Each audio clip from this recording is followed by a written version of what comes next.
you join me in the pledge?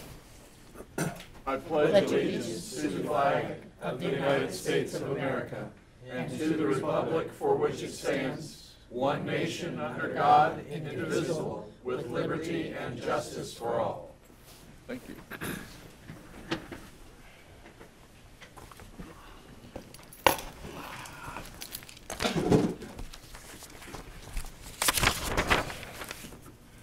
We have minutes of November the 7th to approve. Is there a motion to approve those minutes? So moved. I'll second the motion. Judith? Mr. Painter? Yes. Mr. Ubel? Yes. Mr. Humphrey? Aye. We have a presentation by Suki Sheets, Assistant County Administrator, to talk about our annual appropriation, calendar year 2019. Good morning. Good morning. It's that time of the year again. We've got a administration recommendation to present to the board today. Part of this, what we look at is where the revenues are going to be for general fund, as well as reviewing the revenues and expenses of all the 120 different funds that the board appropriates.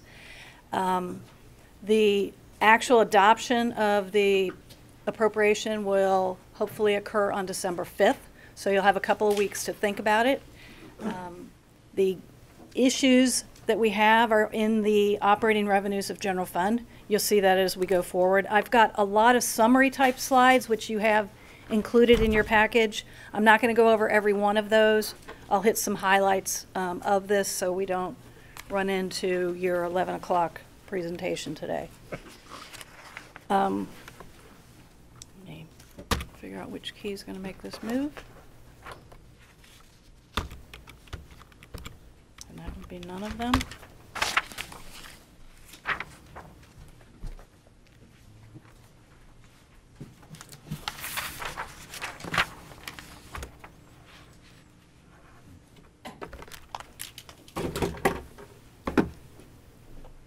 Arrows aren't working?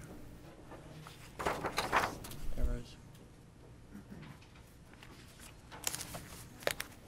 Okay. There you go. On there. Never experienced this problem before. One's not working. Oh, now I got it, Mary. Yep, now it's acting. Okay. I already spoke that this is going to cover 120 different funds with the 2019 expenses that are going to be appropriated. And before we actually adopt a final appropriation, we will ensure that the appropriation is balanced by law. And what that means is each one of those 120 funds will have a unencumbered fund balance, meaning a cash balance at the end of the year that's not tied up in purchase orders. That plus next year's revenue estimate cannot exceed what we are going to appropriate for any of those funds. When we look at general fund, we typically will start with the operating revenues because we limit our appropriations to our revenue stream, what we're bringing in.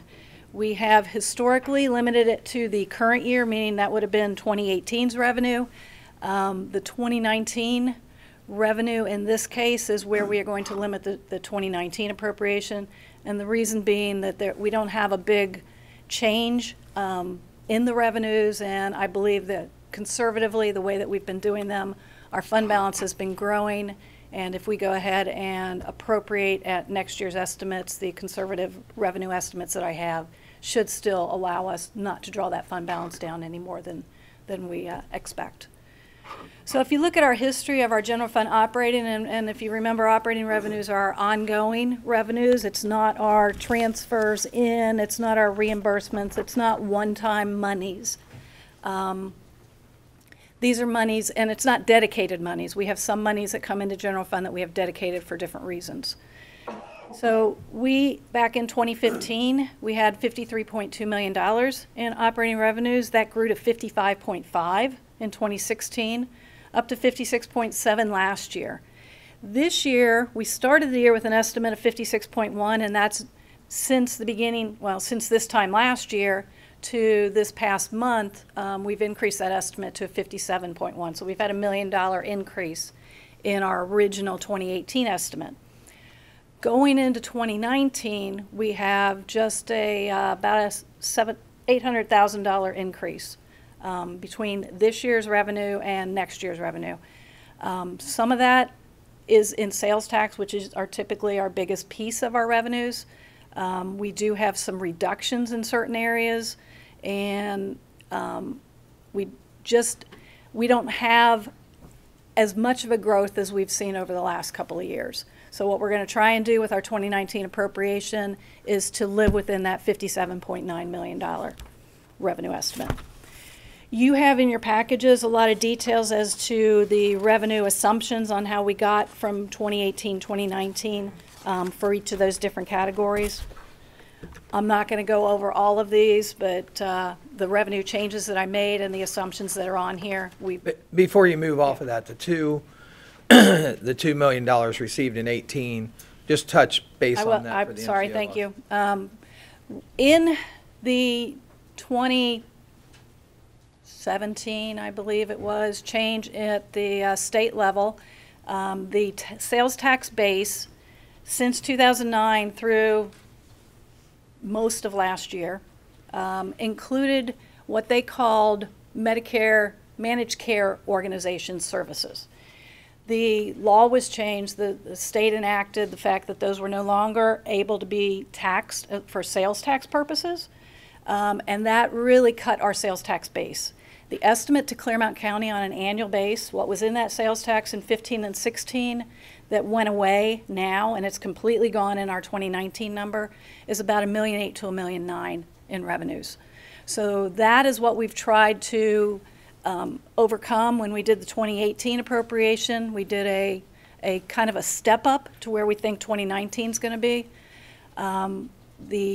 The state understood that it was going to be a drastic impact, and they understood that impact was going to affect us immediately. So they created a state transition fund where they allocated, in essence, just over 1 year's worth of loss back to us. So we have received just over $2 million. Some of that was based on the level of sales tax that we did get previously and that we lost. And then some of it was because the state had a good year last year. They committed to some of their excess revenue over expenditures to come back to the counties as a secondary transitional payment. At this point, we have no information that those transitional payments will continue. We have nothing coming in this estimate. Don't expect any. Yep. So we are now, our sales tax revenues do not include the managed care services. The only positive in sales tax revenues, and keep in mind that's 40+% of our general fund. The positive is there was another issue at the courts that determined, they call it the Wayfair decision. It determined that some of these online marketplaces will start to collect sales tax, can start to collect sales tax. Should start to collect sales tax, even if they do not have a physical presence in the state. So right now, for us to collect sales tax from Amazon, it's the ones where Amazon has a physical presence in Ohio now. They set that up a couple of years ago. And we collect for the sales that go through that presence. There are still things on Amazon that we do not collect sales tax on that come back to Clermont County. Those items are called marketplace items. I equate it to like eBay. Those are not sales tax we'll ever see at this point. What we will potentially see is some of the larger online retailers like Wayfair who do not have a box in our state, and they may be required to start collecting sales tax for us. So I do have a 3% sales tax growth going from this year to next year, which is, in my mind, a little optimistic, but I'm believing the state will put some legislation through to define who is going to be a retailer that we will collect online sales tax from. Once that's done, then the collections can start. Yep, we're pushing hard to get them to do that.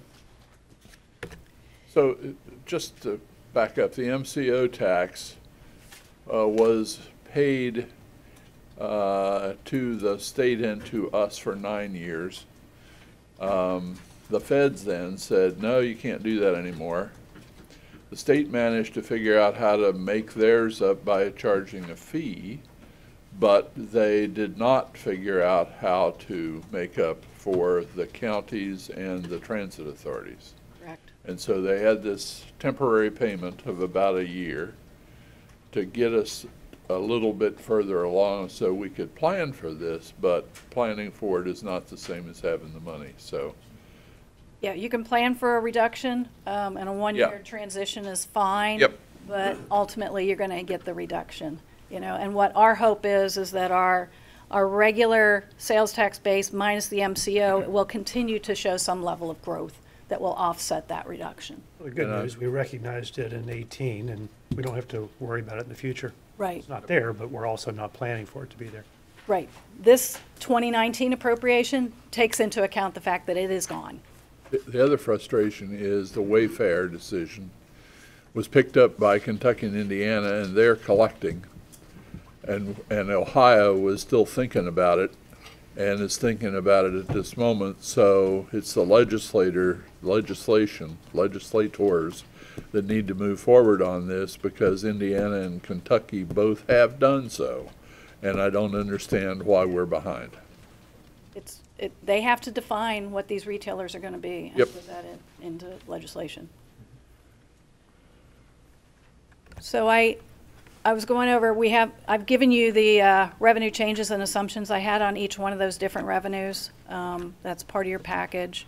What this is a quick summary of where our appropriation target will be, and it should say recommendation, not draft. Sorry, I didn't change that page.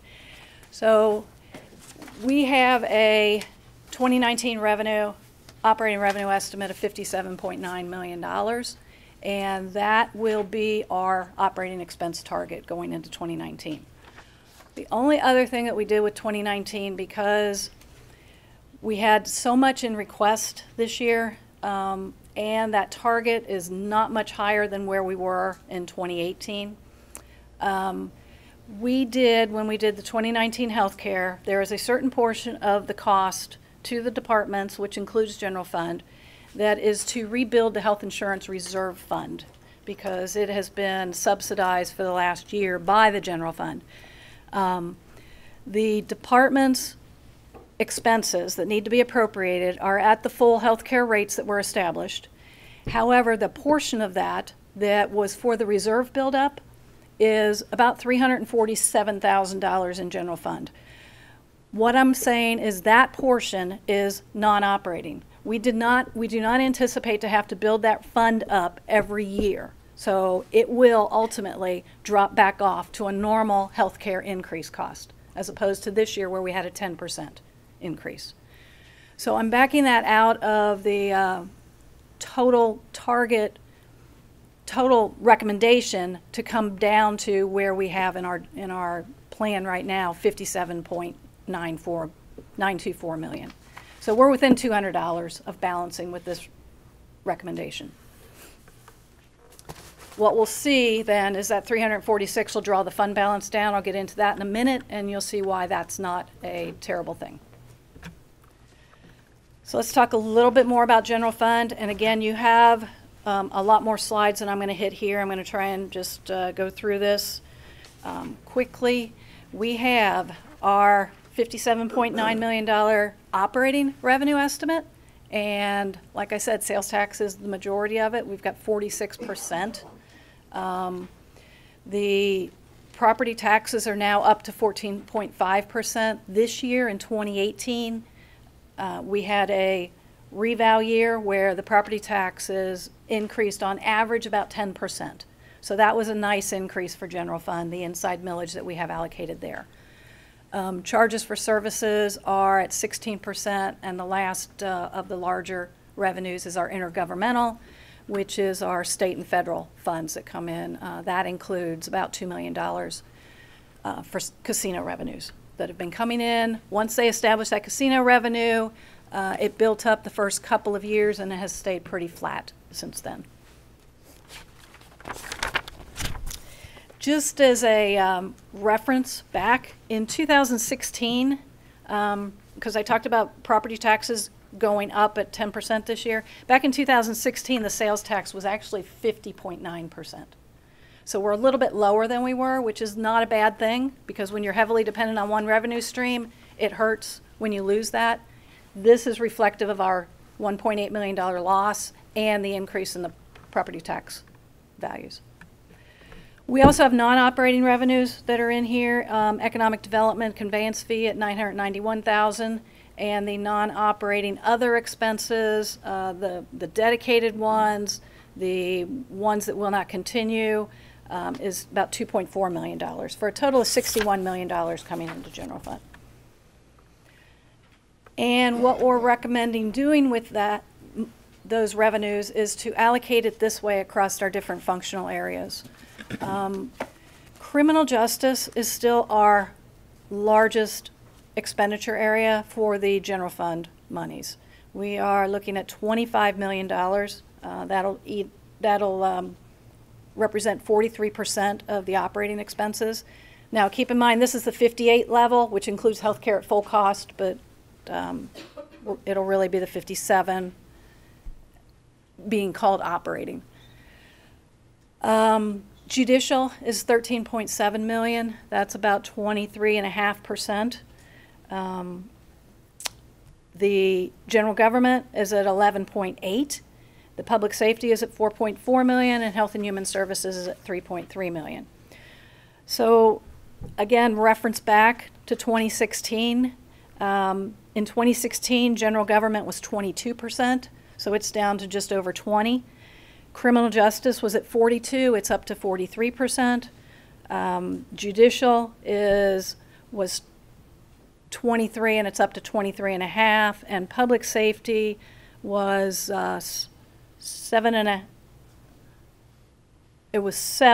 now it's up to 7.5. So we've had, a few fluctuations, but if you looked at the two pies from 16 to 19, you're not going to see major changes. What we do have in this appropriation is statutory increases for the elected officials. I talked a little bit about the 2019 health care increase that is in here. We have some added positions across certain departments. We've had staff changes in others that have amounted to, in some areas, we've had some reductions. We entered into new contracts this year for janitorial and inmate food, and those increases are reflected in here, as well as an estimated level of increase for inmate health, which will be renewed early next year. And then what we were able to do with salary actions after we added these other things and looked at the things that were requested that we weren't able to fund with the revenue stream we have, it did allow for a 2.25% salary action in this appropriation.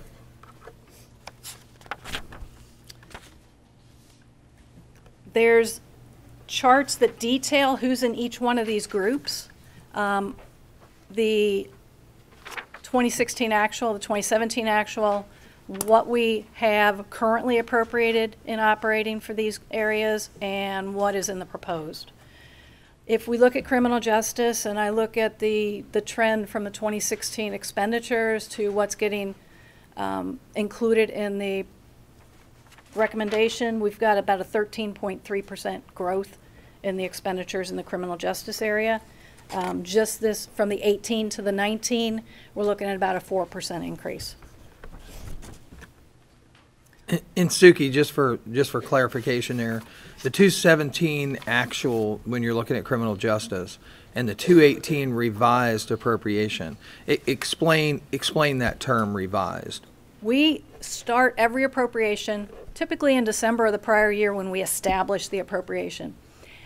Almost every week that the board meets, we have modifications to the appropriation. We always have financials.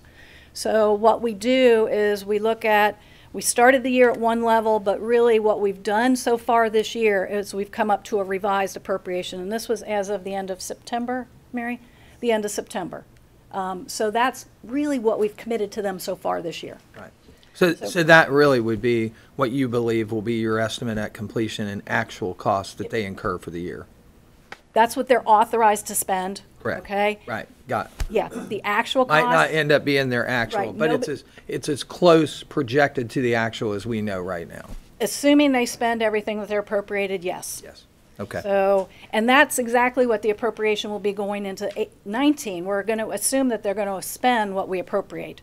It doesn't always happen that way. We know they cannot spend more. There's systems in place that stop that. The accounting system will not allow anyone to overspend their appropriation. But it doesn't mean they spend everything that they're given. But the actuals were the actual expenditures from last year. So when you look at those numbers and you estimate what they really spent and then what they're requesting and what we're providing is kind of the goal I want you to see on the bottom line of these. Suki, a question maybe for the average citizen, but if a department doesn't spend what's been allocated to them, there's a fund balance at the end of the year, does it come back? Not to the general fund? departments, it stays in the fund. But then it's reduced from what's requested the next year. So if they do not spend everything that they're appropriated, those monies stay in general fund, okay? Because we anticipate the fund to be drawn down by an appropriation level. If they don't spend it, we're not drawing the fund balance down. So it will stay there, and you'll see that when I get to the fund chart, the fund balance chart, it will stay there. So then when we appropriate the next year, we're not exactly appropriating what they did not spend, because we want to maintain a certain fund balance level. We will use that fund balance for one-time things. We've talked about that before, where to appropriate what they didn't spend may mean over-appropriating the following year, and that gets you to an expenditure level that you might not be able to sustain. Right. So we will use the fund balance for our one-time expenditures. We use them for capital. We use them for, like this coming year, to help contribute to healthcare. Healthcare costs, yeah. And when you look at the overall picture of the financial health of the county, and you pull all fund balances into that to take a snapshot of that, that usually is somewhere around the $100 million level. Yep. We are one of many, and there are even some that within that $100 million that don't even come through the board for appropriation. They call them agency funds. Thank you. And the reason I point that out is because people get really, they get confused about those fund balances versus what would be what people refer to as a rainy day fund, or what's actually in there. And those are two different things. Thing to remember when people look at the bottom line fund balance of Clermont County and they look at that $100 million, those funds are in most cases restricted for certain purposes, right. Legally restricted. So those are not available for the board just to do anything you want to do with it. The reason I spend so much time on general fund is because that is your largest discretionary fund. You can do more with general fund than any other fund you appropriate. The other ones have reasons that the funds were established and reasons that we are authorized to spend those funds. But there is specifically a fund that's set aside for actual those. Yep, and I'll get to that. We do have what we call a budget stabilization fund, which is another general fund that we have set aside when we got one-time money back in 95, 4 or 5.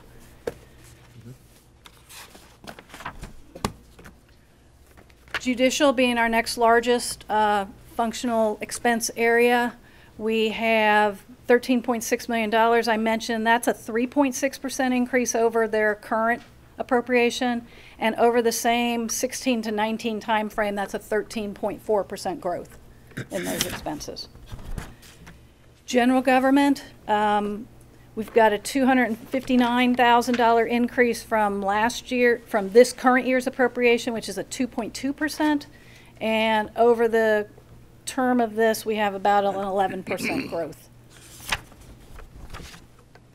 Public safety, we've got a 2.6% increase from this year's appropriation to next year's, and over the same time frame, there's a 17.6% growth. You're going to see most of this is in the, we've had large increases in building permits with the new program that we have in place up there, and the comm center has some level of increase also based on the number of dispatchers that are required to manage that operation. Health and Human Services has a 5.7% increase this year. It's $178,000. Over this term, it's a 14.2% increase. Economic development is our first non-operating. This is actually our expenses that are that are funded by our additional conveyance fee that was put on back in 2005. This actually has, because we dedicate it within general fund to economic development purposes, the revenue stream that comes in from those conveyance fees is more than sufficient to cover this level of expenditure, and it creates to some of our general fund growth. These are some of our other non-operating expenses. In criminal justice, we have advances, grants. This year we had one-time draw on the overtime for the detention for adult detention before we added the corrections officers. You'll see most of these are grants. In legislative and executive, we have an actual MOU, Memorandum of Understanding Employee, where we actually have a DGFS support that's provided from general fund, and we bill that back. We've got stormwater monies that come in and go right back out to an agreement that we have with Soil and Water. We've got, this year in the appropriations, veterans had asked for a vehicle. We don't have that as ongoing. Public safety is, we had occasionally some overlap employees, but mostly it's advances and grants. Southwest Ohio Regional Training and Workforce Investment Board are two general fund organizations that have a dedicated revenue stream that comes into general fund. So ultimately, those wash the expenses that they incur. They bill out to the different counties. So we consider this a non-operating expense. And then the vacation and retirement payout. We have separate funds that are funded liabilities for vacation payout, vacation and retirement payout. And we'll go ahead and appropriate them here because they have to be paid from where the employee is, but the source of funds are already established someplace else. So we consider that non-operating. When we look at what types of expenses, other than what functions those expenses are for, you'll see that the majority of general fund expenses are in people and fringes. We have 24% that is in any other type of expense, which is materials and supplies, purchase services, maintenance. So we are very heavily dependent on people in the general fund. That's not the same if we had done this chart for all the funds across the county. You will see other expenses as a larger percentage, and people will be less of a percentage across all of them. So when I summarize general fund this year's, or going into 2019, the operating revenues are $57.9 million, and we are recommending an operating appropriation of $57.9 million. So it's within $237 of balancing. Non-operating, we've got about $3.4 million in the revenues with about $7.4 million in the appropriations. So that's a draw of $4 million on the fund balance. If you remember last year, when I presented this, I had about a $3 million draw on the fund balance for capital. I'm moving this to 2019. We did not move that $3 million to capital this year. I was waiting on the contracts to be awarded. I'm going to go ahead and hold it till 2019. Those contracts haven't been awarded yet. So once we know the contract value of some of those capital projects, then we'll go ahead and move the general fund money over to capital. But So is that primarily the juvenile court? It is juvenile court, yes. And for those that are in attendance that may not know, that's a proposed addition to the current juvenile court that we have over on. Right, it's a consolidation of the juvenile court activities, the probate court activity, and the juvenile probation into one building. Right now, they're separated into 3 different locations up on our Bower Road camp, on our Clermont Center Drive campus. So this will be kind of an extension onto that current building where juvenile court is right now. And it's estimated at this point to be just over $6 million. So that's why we were going to have to move some money. I've talked about the general fund balance. When I estimated, okay, I did not look at what their appropriations were. I looked more at what we have typically spent at the end of the year. when I estimate where our revenues will be at the end of the year on a cash base and where I believe the expenditures are going to be, I'm looking at about a $30 million fund balance at the end of this year. However, 1.2 million of that is the restricted economic development conveyance fee. So there's, you know, there's 29 million that's unrestricted. When we look at what I just summarized on revenues and expenses, by next year, the end of next year, we're currently forecasted to draw that down to 26.3, and 1.3 million of that is expected to be restricted for economic development, which would bring it down to about a $25 million fund balance. These numbers do include the budget stabilization, which is a $5.3 million balance. It's been $5.3 million for probably 4 years. We made a contribution to it when our fund balance was a little bit higher to get us back. It was when our fund balance was higher and the state changed how much you could put into a budget stabilization fund, we went ahead and moved monies over there. It's not, we are below the statutory limits, so we're well within the levels that we're allowed to be for a budget stabilization fund. We keep that fund in case something major would happen during the year that we wouldn't have to jump and make reductions in our appropriations. I've always throw out my concern that if a tornado hit Eastgate, you know, and we lose our sales tax revenue stream from that whole area. So when I visually show the fund balance, you'll see the gray portion of this chart where from 12 to 13 we drew our fund balance down a bit, and then we've been increasing ever since, with the estimate this year to be 30 million, with next year's draw for capital purposes to bring it down to 26. So this gives us our target increase back in 2016 to about 33%. This gives us a fund balance of about 45%, which is why I said earlier, using $300,000+ as non-operating and drawing that fund down by about $300,000. 1 year, 2 years, 3 years, that's doable within this fund balance forecast and without a negative impact on the general fund. So that's general fund. You also have the other 119 other funds. I am not going to go into much detail on this. I will jump to where these are also broken out by functional area. And keep in mind, none of these are general fund. These are the other 119 funds. I'm going to go to the summary. You'll see all the different functional areas we have, parks. Here we go. Here's a summary by the functions. Beside the general fund, 58, 59 million, we have another 100+ million in these other funds. In 2016, we spent 164 million. Last year, we spent 158 million. Currently, those funds are appropriated at 192 million with a proposed draft appropriation for 2019 at 196 million. And this will give you some details as to where the changes are.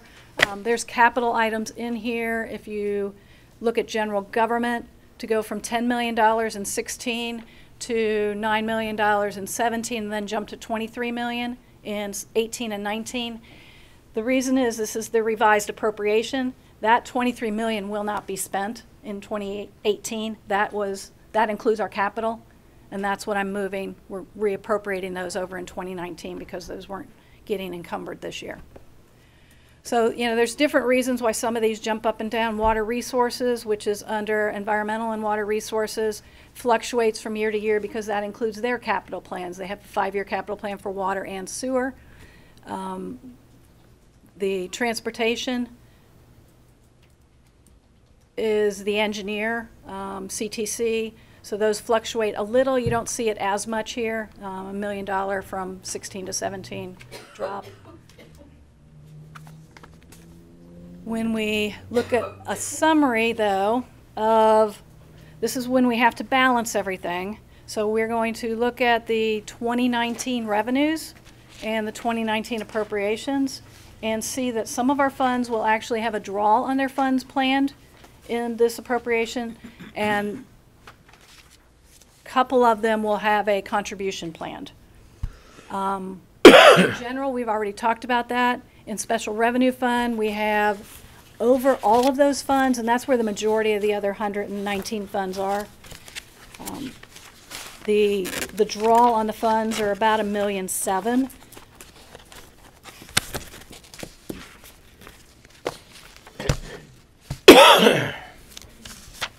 The Capital Projects Fund, you'll see that's got a draw of about $9 million. So between the juvenile court project and the rest of the capital projects, we'll be drawing about $9 million down based on this appropriation estimate. Water Resources is an enterprise fund, has about a $6 million draw. So we've got a total of potential of 22, okay? I'm saying that's a potential because that means the revenues have to come in at these levels next year and they have to spend everything that's appropriated. But that, it gives them what they, I believe, need to maintain those funds outside of general fund. And, yeah, that's what I thought. I'm at the end. So in essence, we will have a balanced appropriation. What happens between now and December 5th, when we come back to have it adopted, is we will continue to monitor the revenues that are coming into all of these funds to make sure that the revenue that we have in for 2018 shows up, or we may need to increase it for 2019 if it's delayed. And I will defer to the board if they have any other questions. I think we've asked questions as it went along, so. Any questions? Mr. Payne? Commissioner Uden? Suki, impressive job trying to balance that. Once again, good job.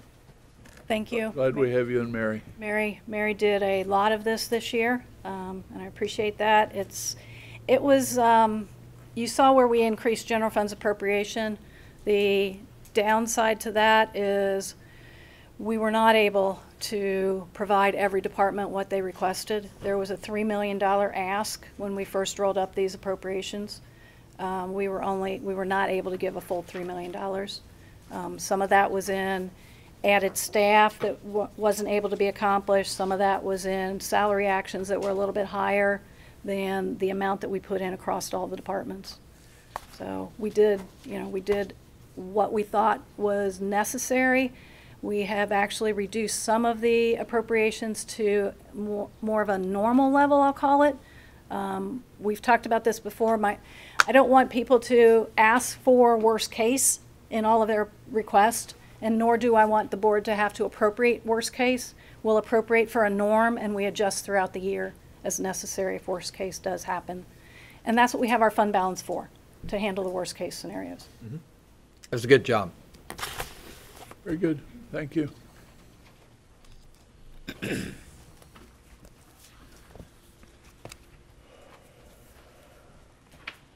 We have an 11 o'clock public hearing coming up at 11, so we got a little time.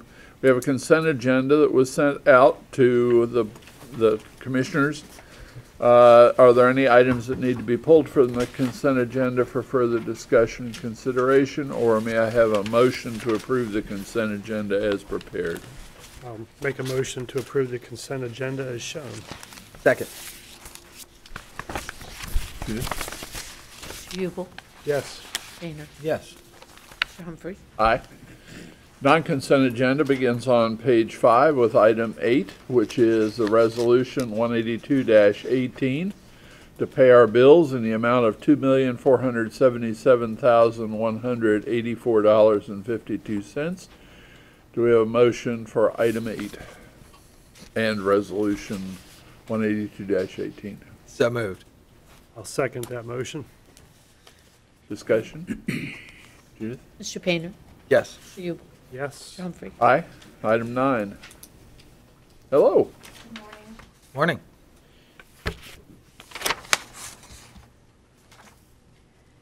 Sherry Smar, Community and Economic Development. I have a recommendation of Andy Kuka, Director, Department of Community and Economic Development, with the concurrence of Suki Sheets, Assistant County Administrator, to approve of the request to advertise for bids for project number 2017-03 relative to the Wayne Township Community Center Phase 3 project in concert with the Clermont County Community Development Block Grant Program for fiscal year 2017, pursuant to the plans and specifications therefore, and to authorize the clerk of the board to place a legal notice in the newspaper of general circulation on Thursday, November 22nd, 2018, with bids to be received until 2 p.m. local time on Thursday, December 13th, 2018, in the office of the Board of County Commissioners, located at 101 East Main Street, Batavia, Ohio, where they will be publicly opened and read aloud shortly thereafter. Okay, do we have a motion to approve the request to advertise for bids as contained in item 9? So moved. I'll second that motion. Discussion? Judith? Mr. Painter, Yes. Mr. Ubel, Yes. Mr. Humphrey. Aye. Item 10. Thank you. Thanks, Sharon. Hi, Carl. Morning. Item 10 is recommendation of Carl Lamping, Chief Building Official, Building Inspection Department, with the concurrence of Suki Sheets, Assistant County Administrator, to authorize Edwin H. Humphrey, President of the Board of County Commissioners, to execute an agreement by and between the County of Clermont, Ohio, and the Village of Batavia, 389 East Main Street, Batavia, Ohio, 45103, for the administration and enforcement of the Clermont County Water Management and Sediment Control Regulations for the Village of Batavia, in accordance with the resolution number 267-18, ratified by the Council of the Village of Batavia on 9/10/2018, with all permit fees and inspection charges in conjunction therewith to be collected and retained by the county to deter the cost of the to be incurred by the county for the implementation thereof, pursuant to and in compliance with the terms and conditions set forth therein. This is a renewal of our current contract with the village for water management and sediment control regulations. This is we're doing this enforcement today, and this is a contract renewal. I just have one question. Judith may be able to help me.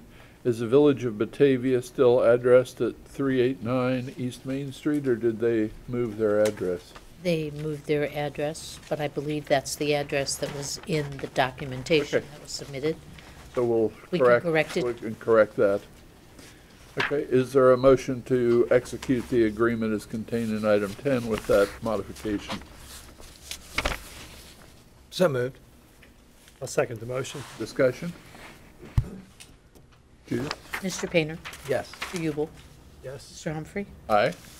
Thank you very much. Thank you, you. Mr. Lamping. Item 11. Pam, good to see you. Pam Haverkos, Clermont County Emergency Management Agency. Item number 11 is a recommendation of Pam Haverkos, the Director of the Clermont County Emergency Management Agency, with the concurrence of Thomas J. Eigel, County Administrator, to authorize the execution and submittal of the grant application and subrecipient grant agreement number 77600 for funding through the Ohio Emergency Management Agency for the federal fiscal year 2018 Emergency Management Performance Grant Program from the U.S. Department of Homeland Security in the amount of $90,939, with a required local match of $90,939 to be provided from the general fund, for a total program budget amount of $181,878 for the operation of the Clermont County Emergency Management Agency, effective for the performance period of October 1st of 2017 through June 30th of 2019, pursuant to the terms and conditions set forth therein and in compliance with the federal fiscal year 2018 Emergency Management Performance Grant local guidance relative thereto. Do we have a motion to authorize the execution and submission of the grant application as contained in item 11? So moved. Second. Discussion? Judith, roll call. Mr. Ubel, Yes. Mr. Painter, Yes. Mr. Humphrey. Aye. Item 12.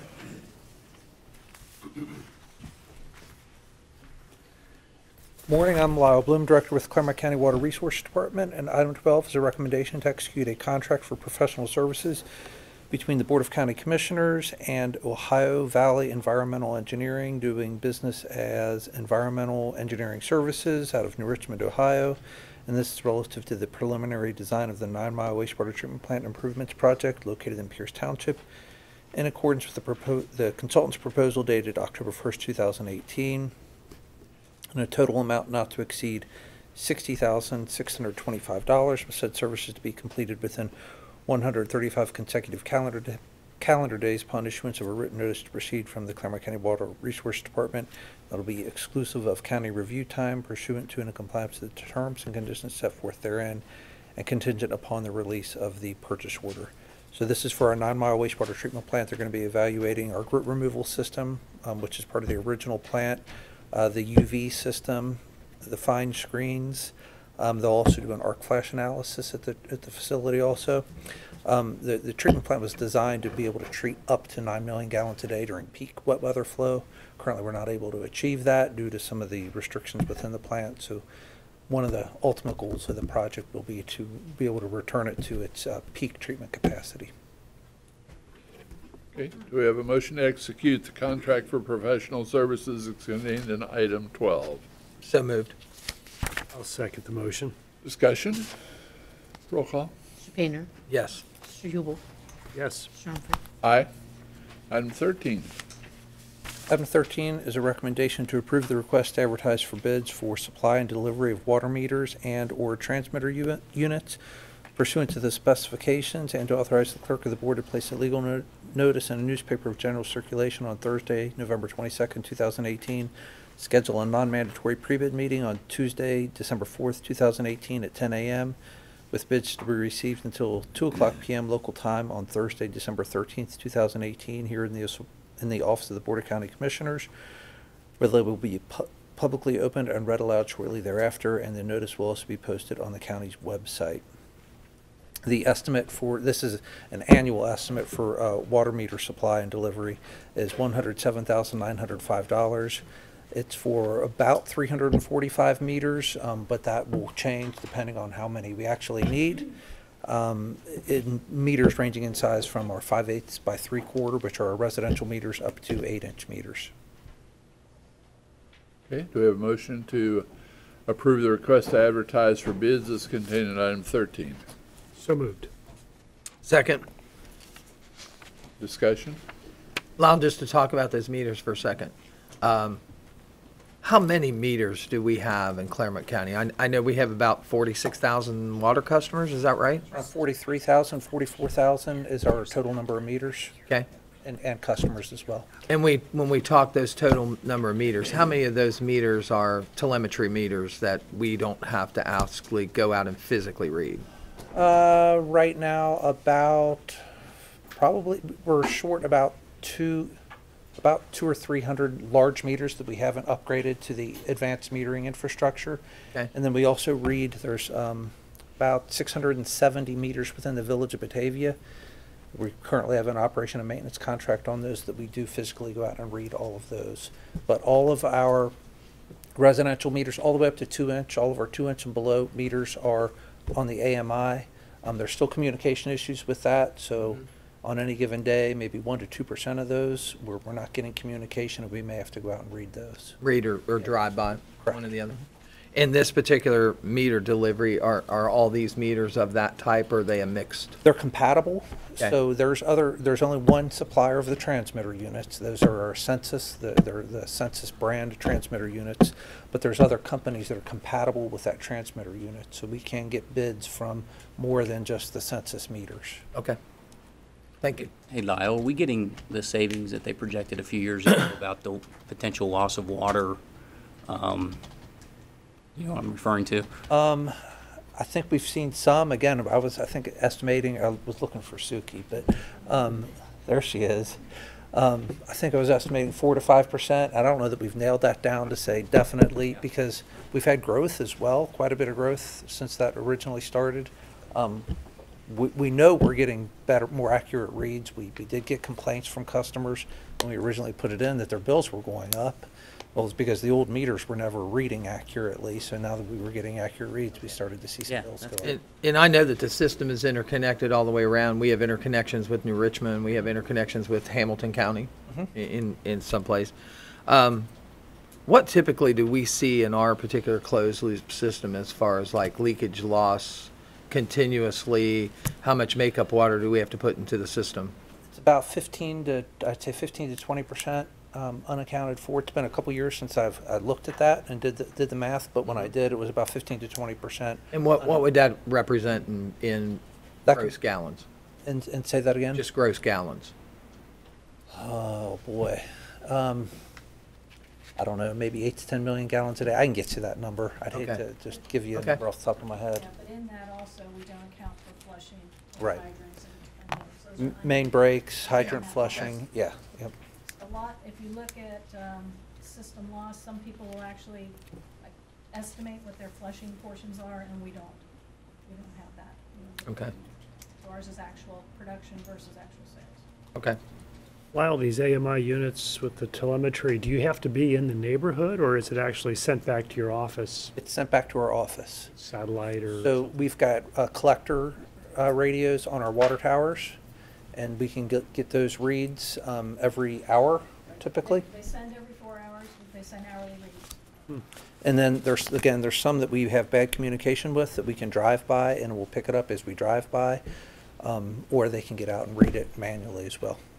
So just keep in mind, not like in the old days, if somebody knocks on your door and says they're from the Clermont County Water District and they need to get in your basement to read a meter. We don't, the only meters we have in basements are in the village of Batavia. No. But, yeah, we used to go out, and it was a constant challenge with 4 water meter readers to go out and physically open and read and accurately read those 43,000 water meters throughout Yeah. the system.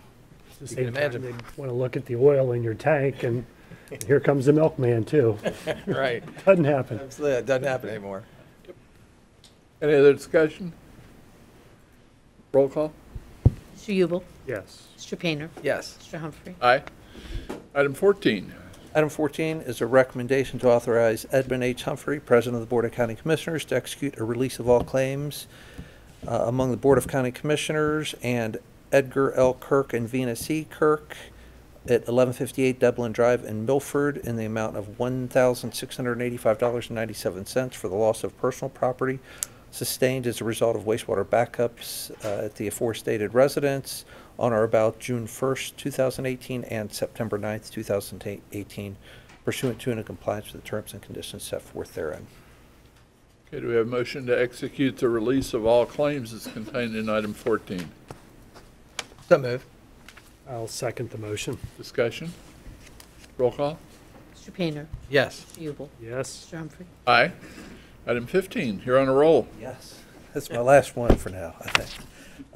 Item 15 is a recommendation to authorize Lyle G. Bloom to submit a claim form to participate in the class action settlement for civil action number 16-MD-2687 entitled Liquid Aluminum Sulfate Antitrust Litigation, United States District Court, District of New Jersey, relative to the settlement of claims concerning the purchase of liquid aluminum sulfate from January 1st, 1997 through February 28th, 2011 by the Clermont County Water Resources Department. So we currently have an annual contract that we bid out for purchase of chemicals for water treatment, and the aluminum sulfate is one of those chemicals.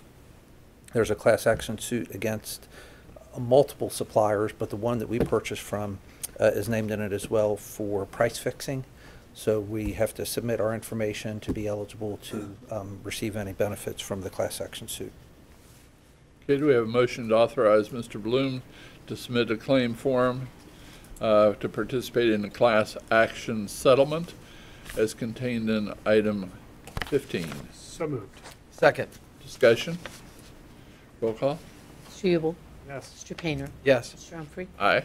Item 16. Thank you. John, good to see you. Good morning. How are you folks doing today? Morning. Great. It's a recommendation of myself, with the concurrence of Thomas Jagel, County Administrator, to amend a grant application that was previously brought before the board that is heretofore submitted to the FTA in relation to 5307 funds for capitalized maintenance on our fleet of vehicles. Essentially what happened is it is supposed to be 80% of the total grant, or it's supposed to be 20% of the total grant, and what I did was put 20% of the federal funds. So what I need to do is I need to create to change the amount of local match so we fall within the restrictions. Well, within the guidelines. Okay, do we have a motion to amend the grant applications contained in item 16? So moved. I'll second the motion. Discussion? Roll call? Yes. Humphrey. Aye. Item 17. Another one from me. So it's a recommendation of myself, Director of Clermont Transportation Connection, with the concurrence of Thomas Jagel, County Administrator, to acknowledge the online filing of an FTA grant application for 5339 funds in the amount of $200,000.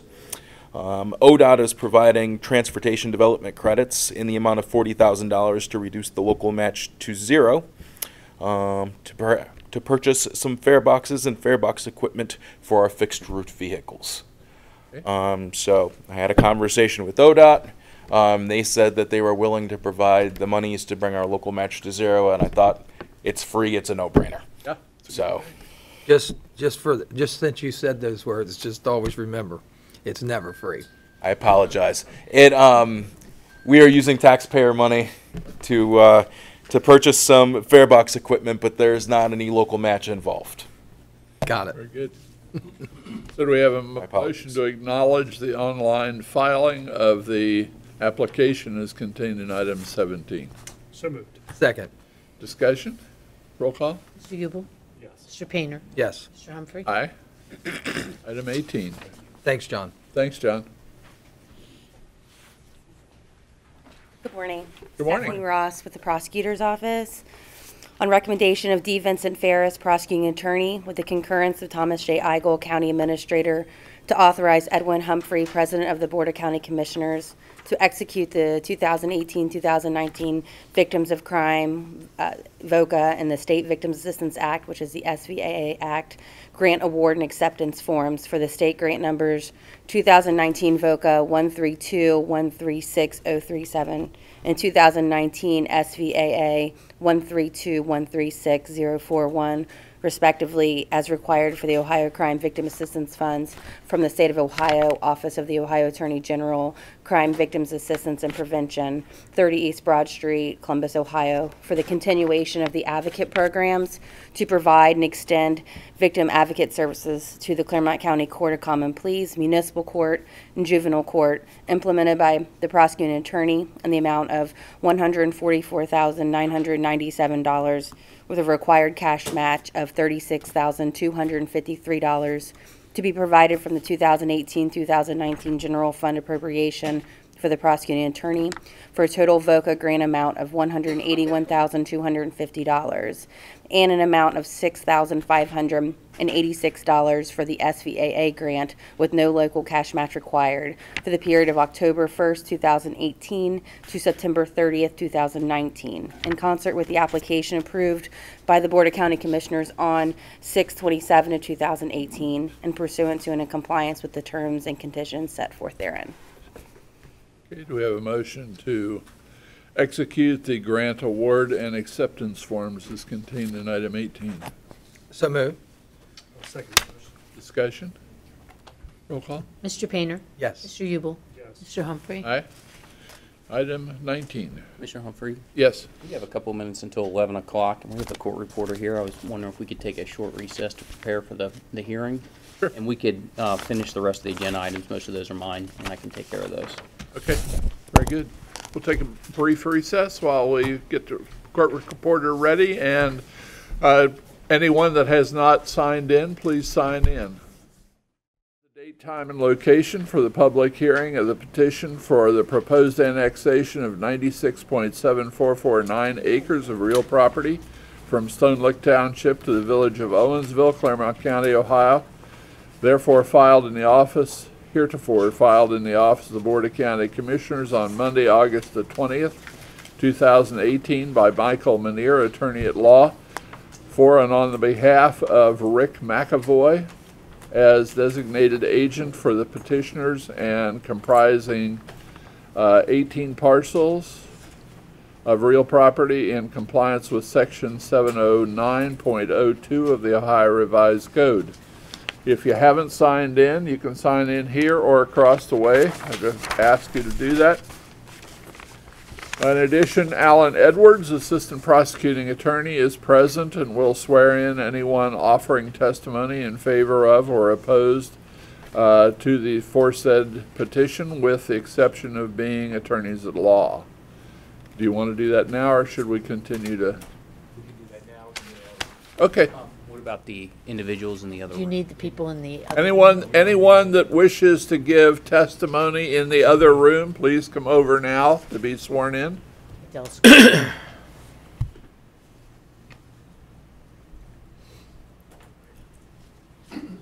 Craig, take that chair, because you'll be next after him.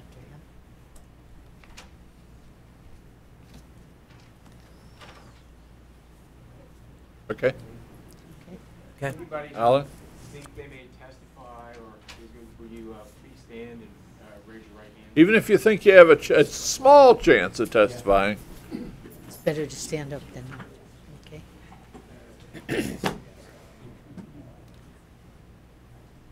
You solemnly swear that the testimony you're about to give Yeah, is we the will be. truth, the whole truth, and nothing but the truth, so help you God?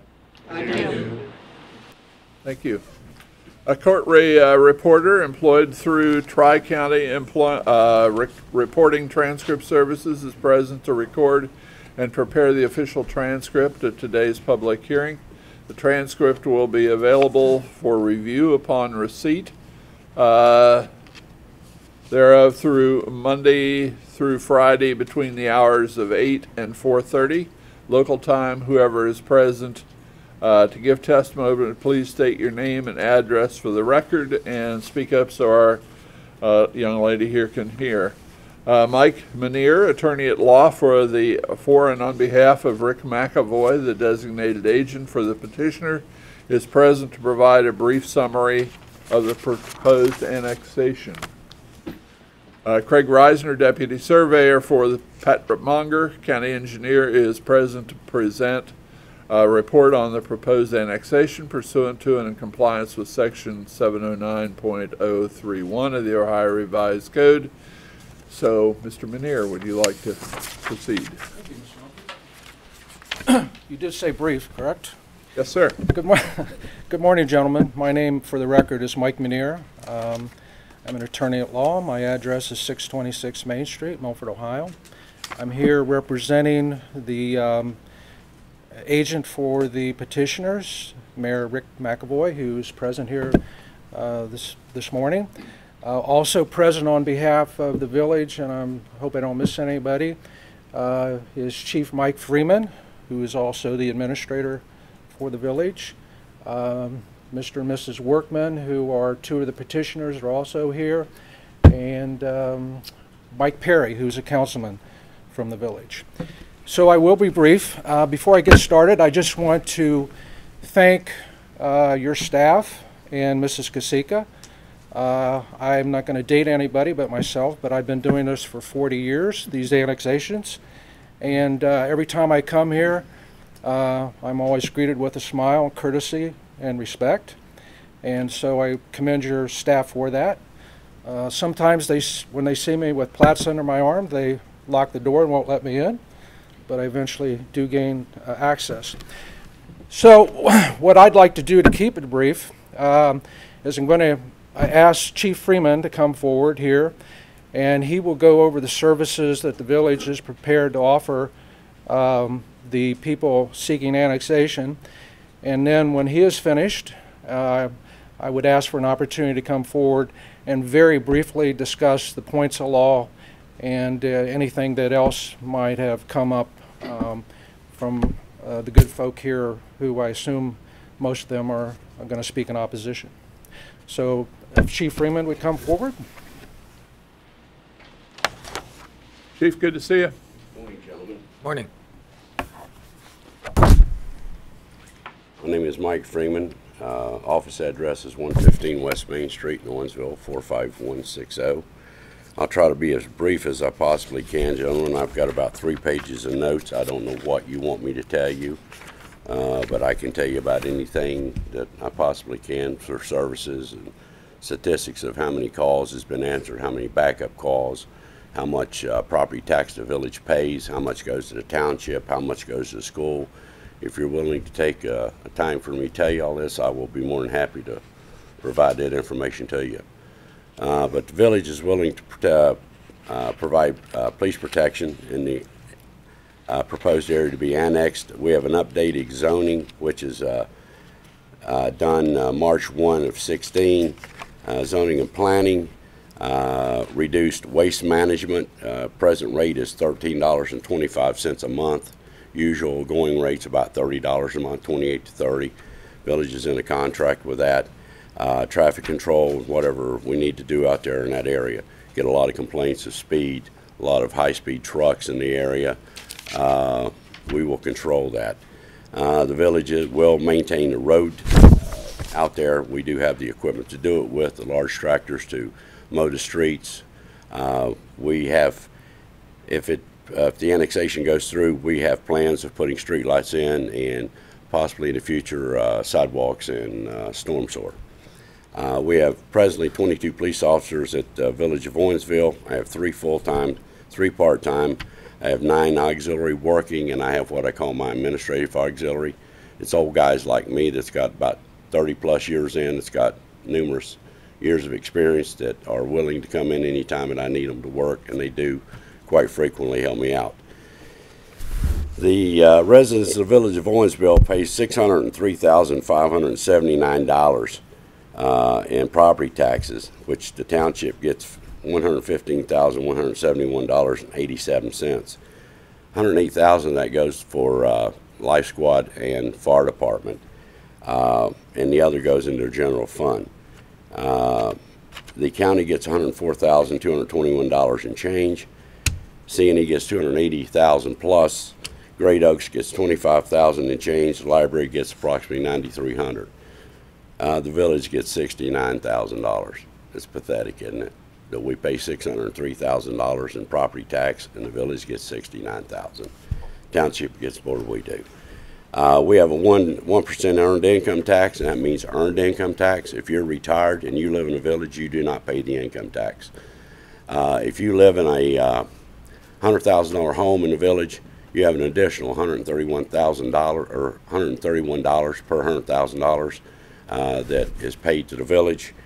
I am also on the school board at C&E. It's been said that we want no growth in the school, that we're busting into seams. I have some numbers on that.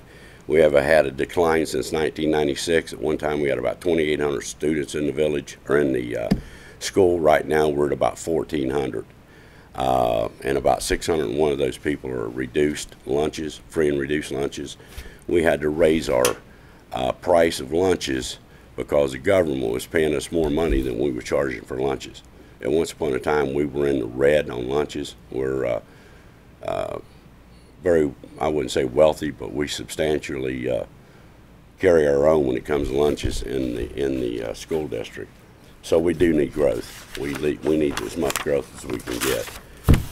In the past, since 2013, the village has obtained somewhere in the neighborhood of $3.5 million in grants through USDA, ODOT, CDBG, Park District, and OPWC.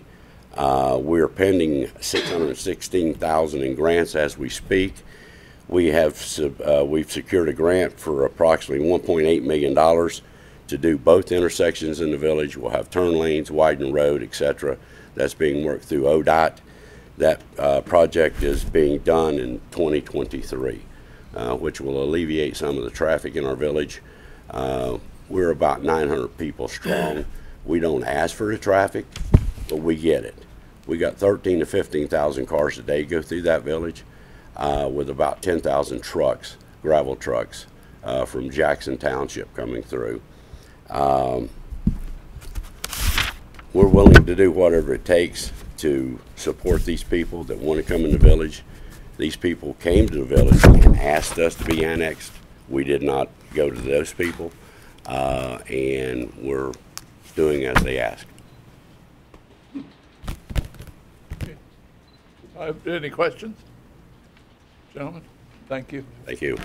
My hand is, hello, I'm sorry. I have a question. Oh, you can't, this isn't time for questions. I was asking the Board of County Commissioners if they had any questions. I'm sorry. Craig Reisner is here from the Engineer's Office, representing Pat Monger, to present a report on the proposed annexation pursuant to and in compliance with Section 709.031 of the Ohio Revised Code. Mr. Reisner. Craig Reisner, Clermont County Engineer's Office. Today we're discussing a 96.7499 acre proposed annexation to the village of Owensville from Stone Lake Township. And we have a graphic on the board here. You can see that it's located on the south side of the village of Owensville. For highway perspective, it contains portions of Jackson Pike and portions of State Route 276.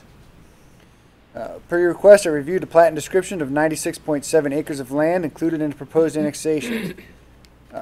The petition contains 7 owners out of 13 owners included in the proposed annexation, which is 54%. An accurate legal description and perimeter of the territory proposed to be annexed, an accurate map of plat have been provided by Nichols Surveying located in Batavia, Ohio. The village of Owensville today contains approximately 258 acres of land. The proposed addition / annexation would represent a 37% increase in the area, raising the total to 354 acres of territory.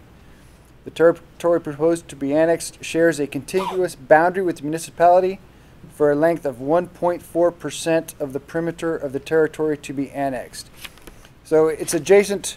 The total annexation is, the perimeter is 16,163 feet around the total perimeter, and it's adjacent to the village for 224 feet, 1.4%. The proposed annexation includes 184 feet of a county road, Jackson Pike. This portion of Jackson Pike will be removed from the ODOT road mileage reimbursement program for Clermont County and will no longer be maintained by the Clermont County Engineer's Office. State Route 132 and State Route 276 will be segmented by the proposed annexation as to create a road maintenance problem, regulatory speed limit problems. The County Engineer's Office recommends that all or none of the road right-of-way be included in the proposed annexation. This is a common comment. This annexation annexed down the middle of 276.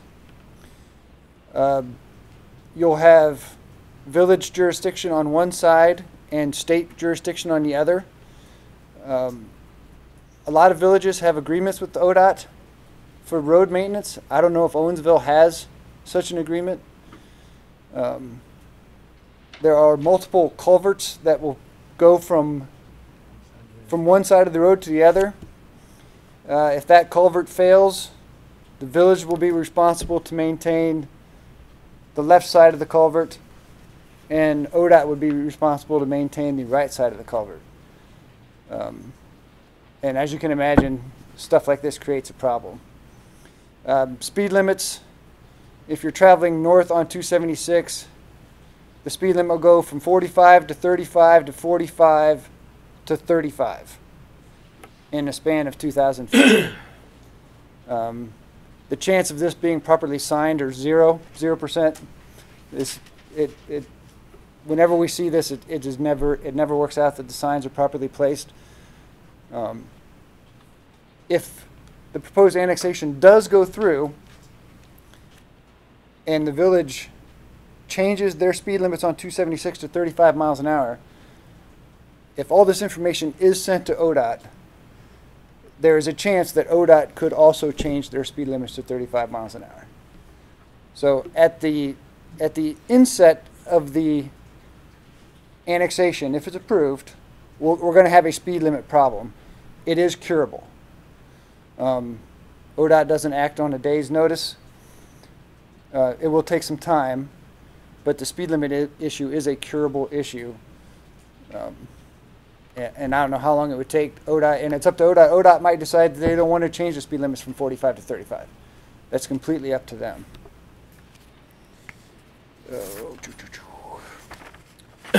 18 parcels, 13 owners, 17 people signed the signature. And I believe that concludes my report. If you have any questions. I have no questions anyway.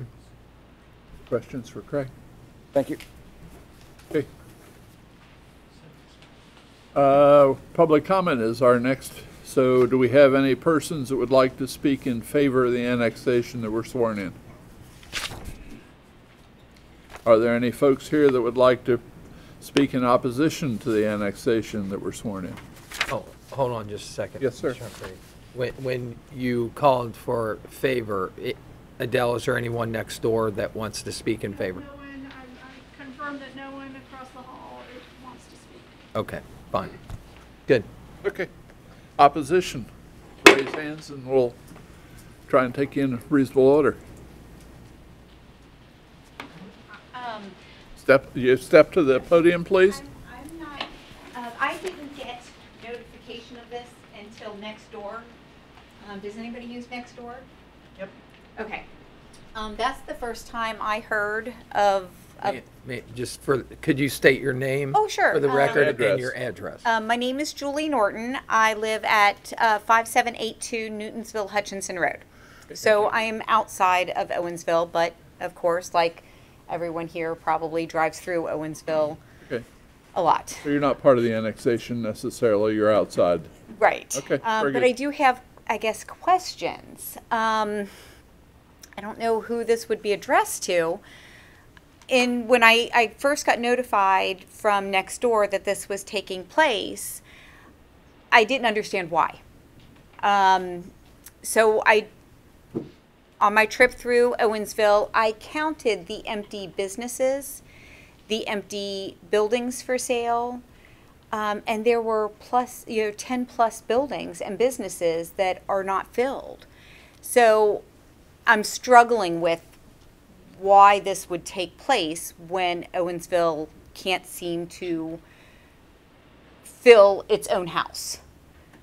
So therefore, seeing this picture in front of me, I don't see where this is going to remain 5-acre tracts. It's going to be the village of Owensville.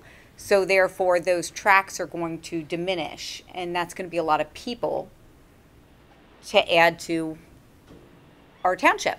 And I like our 5-acre tract rule. So therefore, I'm opposed to more growth out when we can't take care of what's inside. So that's. Thank you for your comments. Thanks. Next, yes. Please take the podium, state your name and address for the record.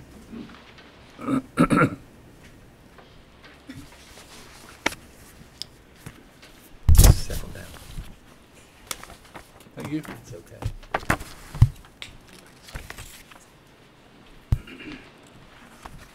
Oops, I got 2 copies, but Judy.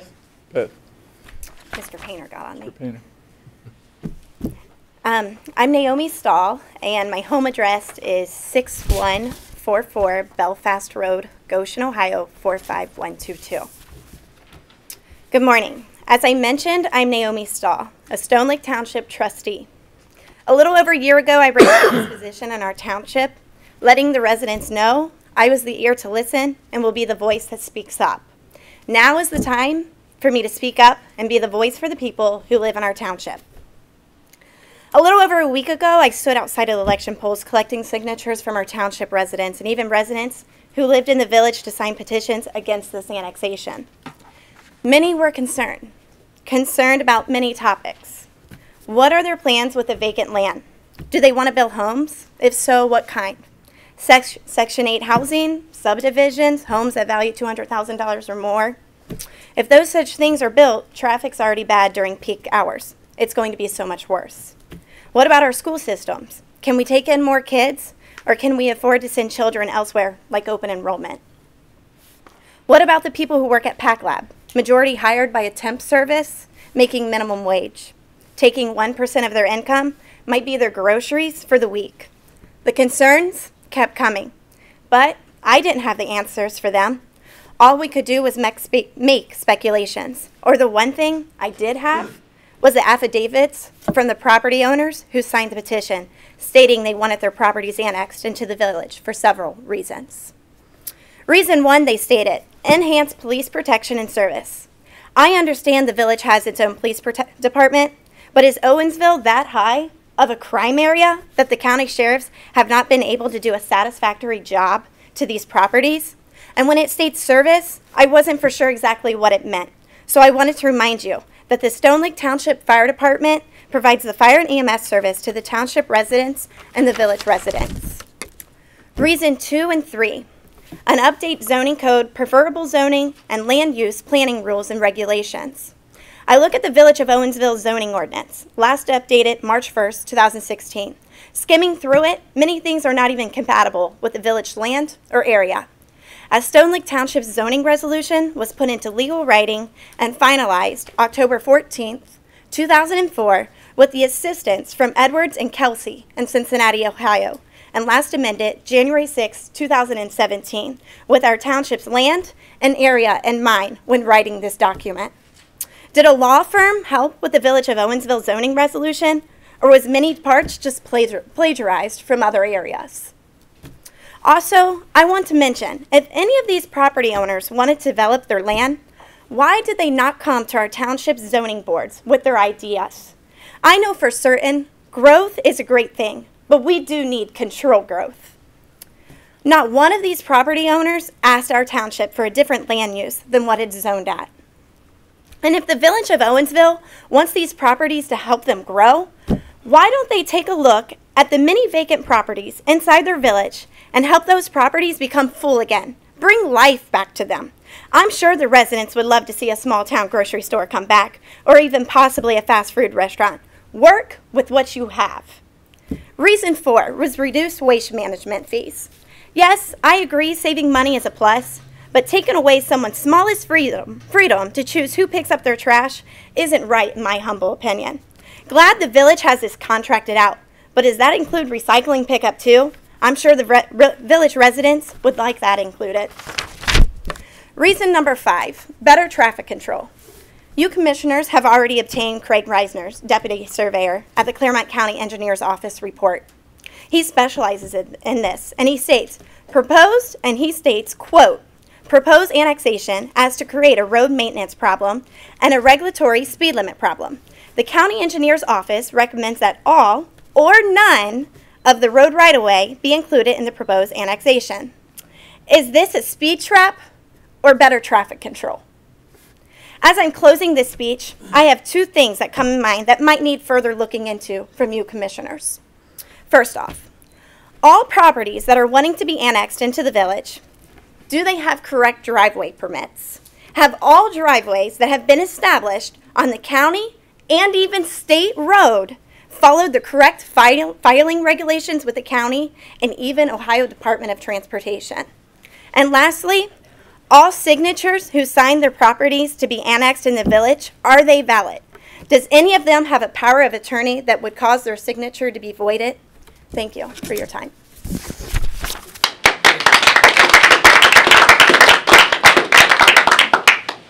Anyone else would like to speak in opposition?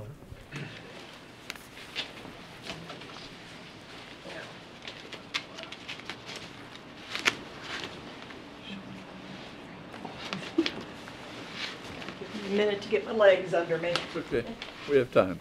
Good old sciatica.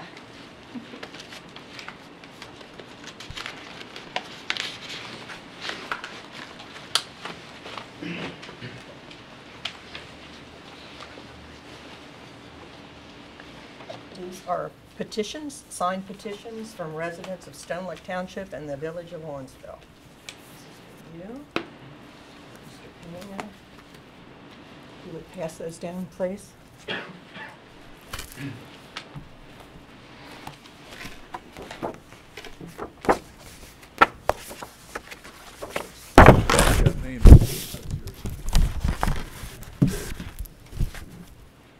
Yours have a name on it? Okay. There, I got it. Yeah. There we go. Thank you. My name is Faye Emery Miller. I live on 5287 Brushy Fork Road, Batavia, Ohio, 45103. I've gathered a lot of signatures on petitions. I passed those petitions to Judy for the record.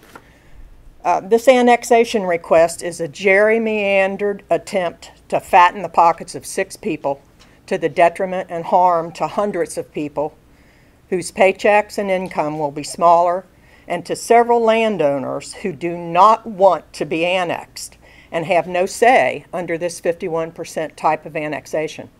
This would be a great loss to our township in many ways. This was planned right down to the exact amount of signatures and takings. What happened to freedom and liberty in Clermont County, Stone Lake Township, Ohio? I gave to Judy 746 signatures on a petition of denial against this annexation.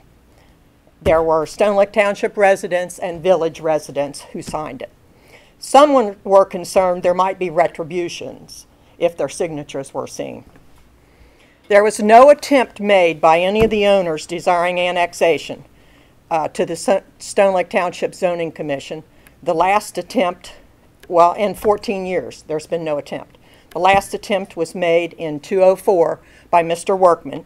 He came and made a proposal to the county, and it went through the process. I've given the documentation from the county to the commissioners to view.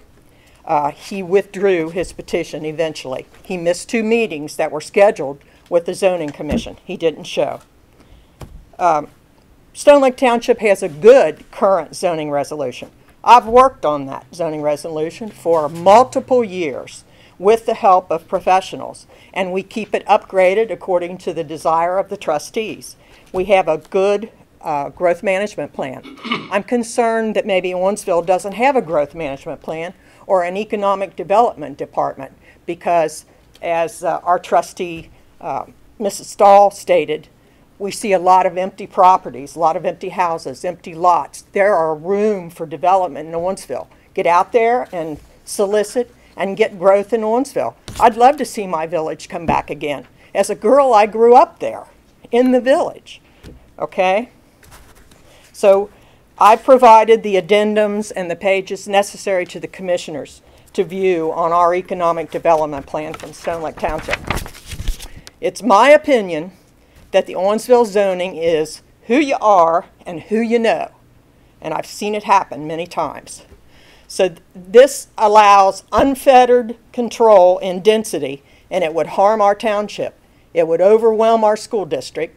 It was stated that, yes, they want more students, but we really don't have a lot of room up there for more students because the teachers that were in Owensville insisted on going to the complex up at Hutchison Road because they didn't want to pay 1% income tax. So we have full classrooms. We can accept a few students, but if we have high density developed in Stone Lake Township, then we're going to get a school tax levy, and they're going to want to build additional schoolrooms. And the state has declared us a rich district. We're 85 square miles. We're big. But because we've got a lot of farm ground, they consider us rich. So the state demands that we as taxpayers give more than 70% of the money to build new schools. And we only pay 20-some%. All the other schools in Clermont County got the reverse. Okay, so if you want a tax levy, and this goes through, you're probably going to get one.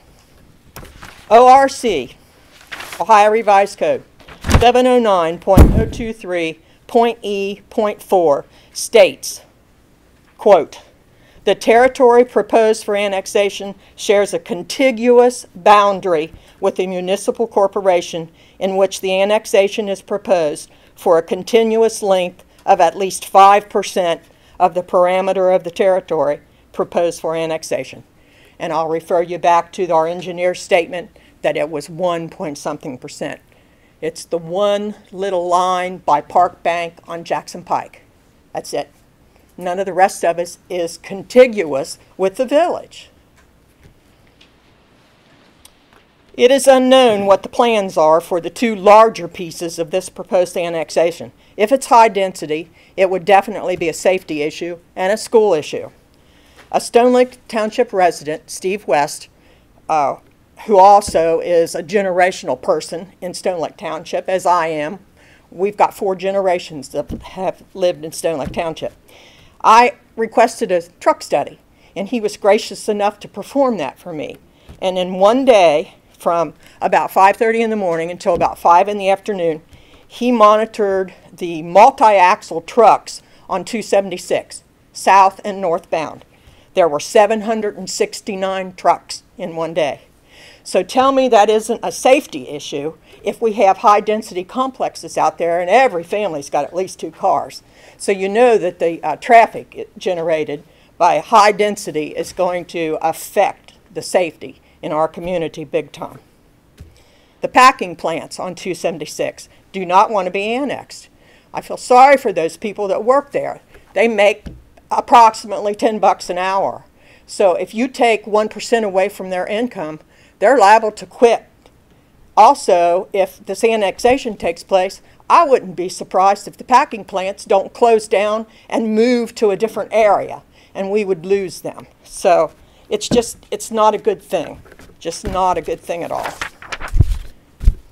And my last statement is, as I gathered signatures, I had dozens and dozens of residents express their dismay that this hearing was held at 11 o'clock in the morning on a work day when they all have to work and they can't attend.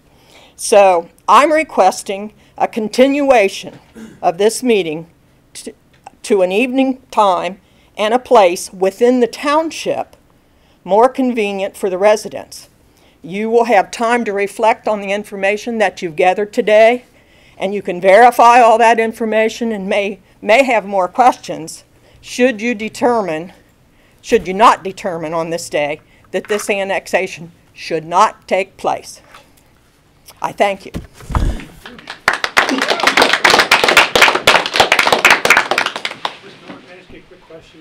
Yes. ORC regarding the continuous property line. What was that code, that ORC? Do you recall? It's in your letter. 709. 709.023.E.4. It's in your information. That you gave out? Yes. Got it. Okay. Okay. Can Craig clarify that? Yep, Craig, you have something? Yeah, there are multiple types of annexations in Ohio. The 5% contiguous requirement is one of the expedited types. It is not a requirement of this 51% type. We always include that information for the board so they have a reference so they know just what percentage is adjacent to the village. But it is not, the 5% is not a requirement of this type of annexation. But it should be. And I am really upset with my state legislators for not protecting us citizens. Is there anyone else that would like to speak? Yes.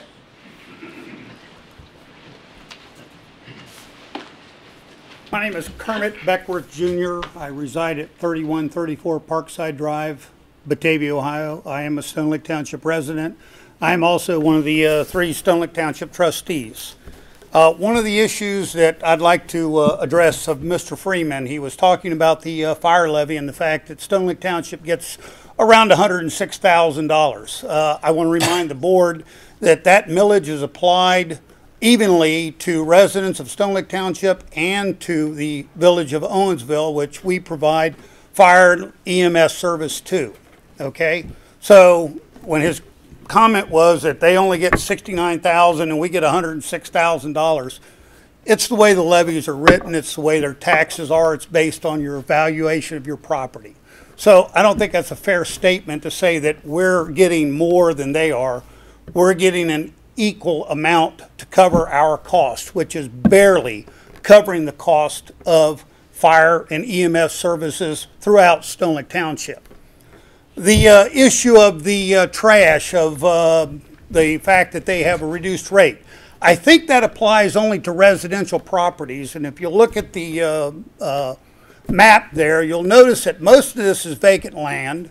Most of it is also businesses. So I'm questioning whether that reduced trash rate actually applies to the businesses. Take that, please. Consider that as one of the factors on it. Their statement that they're going to provide enhanced police protection. We passed out a copy of what the sheriff's office can provide in the way of enhanced police protection. And I would dare the Village of Owensville to even think that they have the kind of expertise that the sheriff is providing to the residents of not only Stone Lake Township, but also the Village of Owensville, should they need be called in on backup. Thank you. Thank you. Anyone else would like to address the board in opposition? Yes. I'm Eric Averwater, 2260 U.S. Highway 50, Batavia, Stone Lake Township resident. I'm also an 18-year veteran of the Stone Lake Township Zoning Commission. Okay. Do you live in this proposed annexation area? No. Okay. I'm outside of town on the west side of by Patterson Park. Board members on the commission, zoning commission, are a volunteer appointed by the trustees. We make zero money, been making zero money for 18 years. Just to let you know that. In 2000, I started in the year 2000. In 2001 and 2002, we were urged by the Planning Commission of the county to come up with a growth management plan, which we have done. In the year 2002, March, I think we first adopted it. March 6, 2002. It has since been updated numerous times. The last time was 2014. A lot of time and effort, volunteer hours have gone into that. Main situation that the County Planning Commission, page 23, line 3. The only municipality contiguous to Stone Lake Township is the Village of Owensville. While growth, particularly suburban residential, is more likely in Owensville vicinity, due to utilities, the growth should occur without annexation. The township should deter annexation. It might be stated somewhere along the line that the township doesn't have enough different lot sizes. In our zoning resolution, we have 5-acre tracts for agricultural zoned. We have E estate, 2.5 acre. We have suburban, 1 acre, and our urban is 1/2 acre. So we do have enough small lots to please everybody as far as financing what they want to own. With those ideas and information, I urge the commissioners to deny this annexation by the village. Anyone else? Anyone else would like to address the board in opposition? Yes, sir.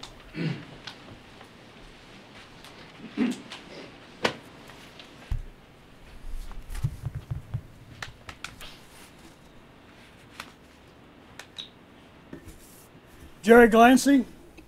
I live at 5301 Glancy Road, Batavia, Ohio, 45103. First of all, I want to thank you commissioners for listening to the truth from the residents of Stone Lake Township this morning, because the residents of this township, they know the truth. They know the truth about annexations. They know the truth about Owensville. And you've already been told here this morning a lot of information that's good about the village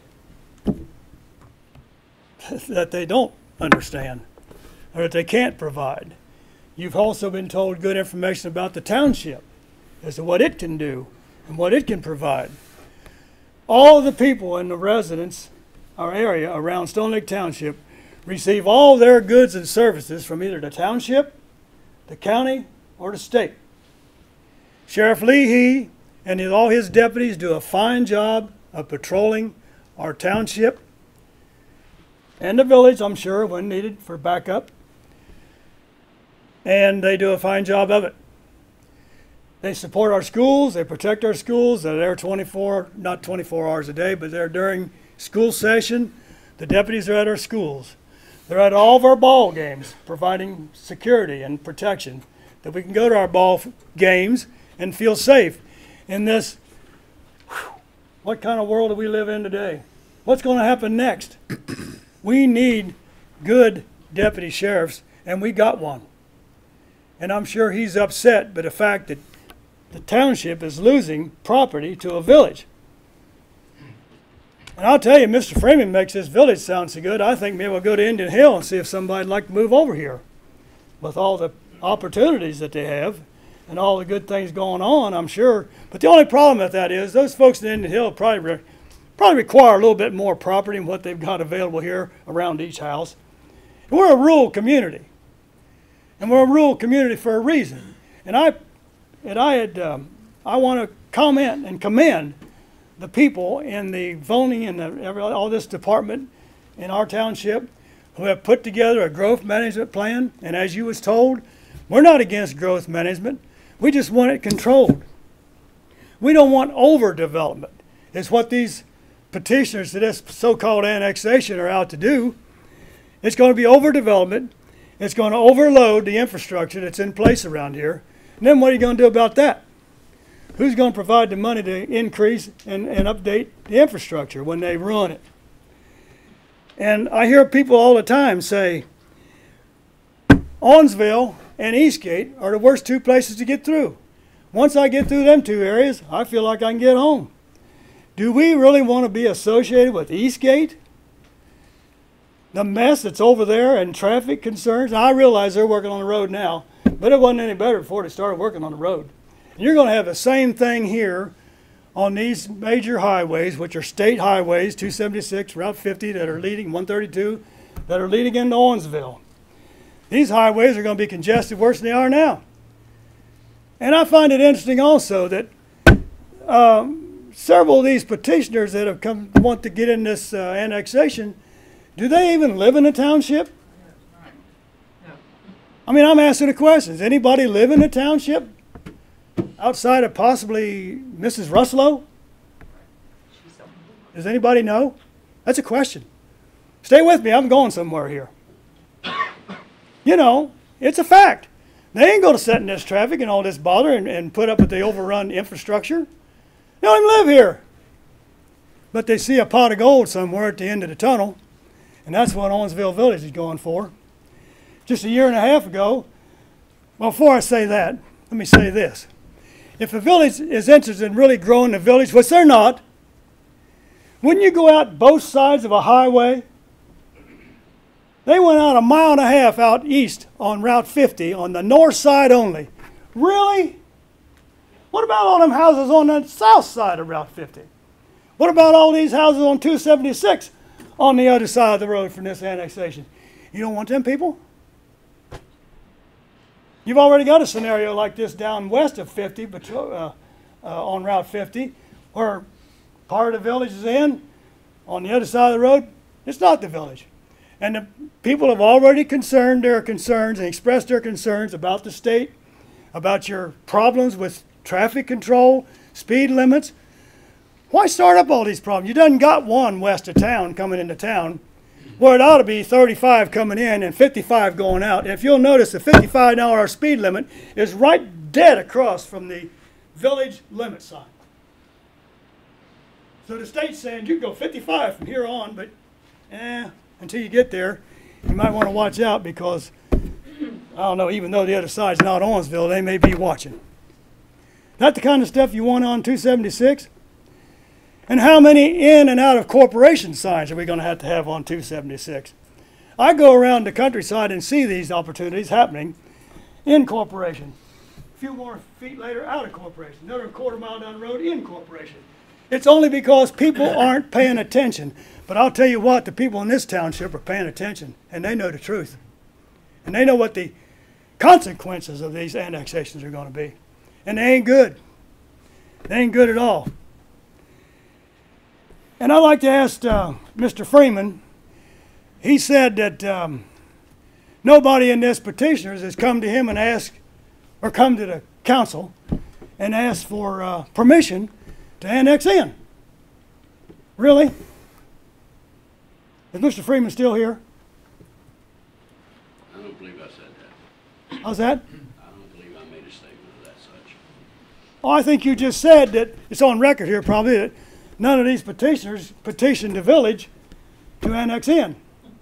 I'm sorry. Let me turn that around. I got it backwards. Senior moment. You said that You had not went out to any of these petitioners and asked them to annex in. They all came to the village. Is that correct?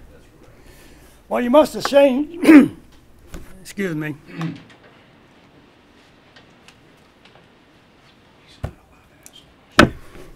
You must have changed your tactics from the one that you annexed in or tried to annex in east of Route 50 a year and a half ago. You went 1.5 miles east of Owensville, only on the north side of Route 50, except for Zebulon Park. Mr. Glancy, that has nothing to do with today's hearing. Well, and what I said was factual. These people petitioned the village. We didn't go solicit those people. What you're speaking today has nothing to do with today's hearing. well, stay with me. I'm going somewhere because I'm talking about the ethics of Owensville Village. Wait a minute.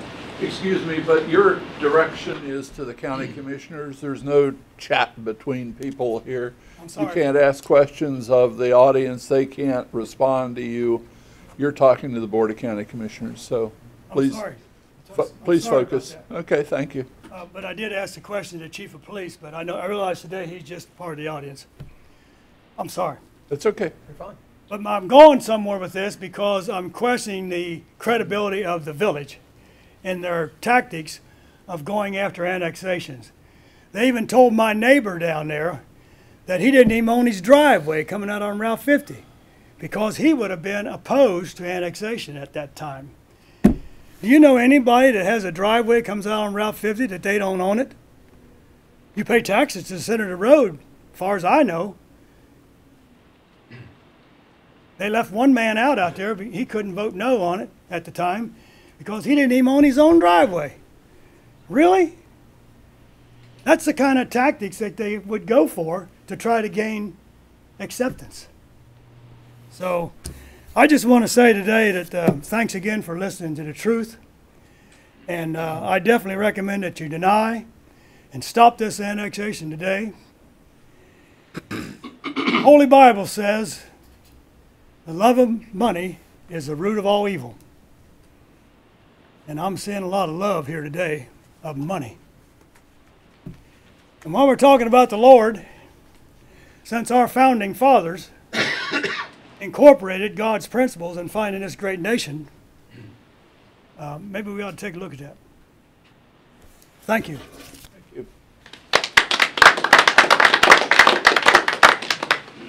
Anyone else would like to speak in opposition? Yes, sir. Yes, sir.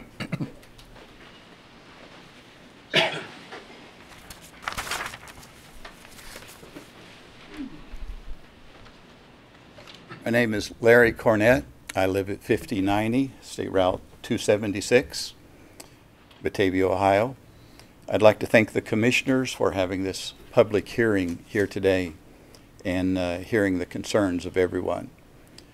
I've pastored a church in Cincinnati for the last 42 years, and we moved to our address there just outside of Owensville 30 years ago. We moved there to live in the country, raise our children in the country. We've seen a lot of changes in those 30 years. Our son and his family live right next door to us. We live bordering the property to the upper right there. And when they began to clear the woods there, we wondered what they were going to build there, what they were going to do with that property. And so I am all for progress. I think that progress of Owensville would be wonderful. Progress of the township would be wonderful. But there's a Latin saying, "Bui cono," who prospers. If the community would prosper from this annexation, I think we would all be for it if we saw that the majority would prosper from it. But I think the feeling here today is that just a few would prosper from this annexation. And so I think we are here today to make an appeal to the commissioners to not allow this to go through for the benefit of just a few. Thank you. Thank you. Anyone else who would like to address this as well?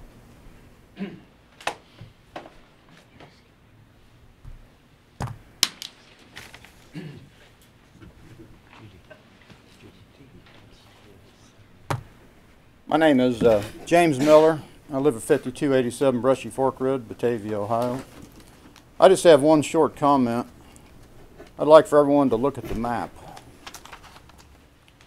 Everything you see in pink is people who do not want to be annexed. Everything in turquoise is the petitioners that came to the village, according to Mr. Freeman, and asked to be annexed into the village. But Mr. Freeman said, we will do everything we can to try to suffice their request. I think that's a true statement. And it's very easy to see that they walked upon a bunch of Stone Lake Township residents who did not want to be annexed into the village. And I think it's also a true statement to say that the people of Stone Lake Township are getting tired of being walked upon to get to areas where Owensville wants to annex. We've been through, what, 3 of these now? 3 or 4? 4. And I think it's very unfair. I'm sure Mr. Minier might say, well, it's the law, but that's the next thing to a string annex, which is not legal. And I just think the commissioners ought to take into account that this is not the will of the people of Stone Lake Township, and I would request that you deny the annexation proposal. Thank you. Anyone else that would like to address the board in opposition?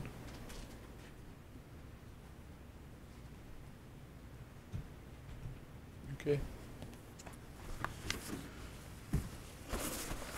If there are no further comments, we'll close the public hearing of the proposed annexation. Yes, sir. I'm sorry, Mr. Minier, yes. I wanted to reserve some I'm sorry. time, may I, to address some of the... Of course, I'm sorry. That's okay, thank you. C on your agenda. C on your agenda. C. Yep. This one. I just wanted to point out some issues that were brought up. I'm sorry, can I go ahead? I'm sorry, you go right ahead.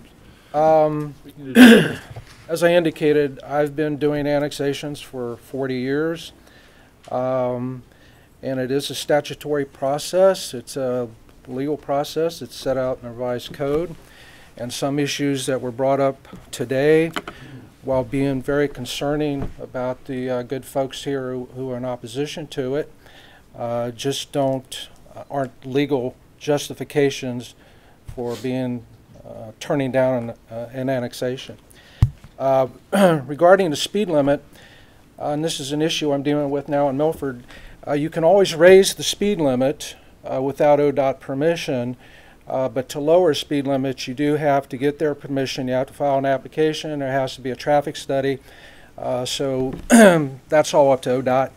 As far as I know, there's no plans to lower the speed limit. And even so, if there was, it's not a reason to deny an annexation. It's not a legitimate reason regarding the speed limit. The reason some lines in annexations go to the right-of-way, and Mr. Reisner knows his stuff. He is an expert on this, and I've dealt with him on many annexations.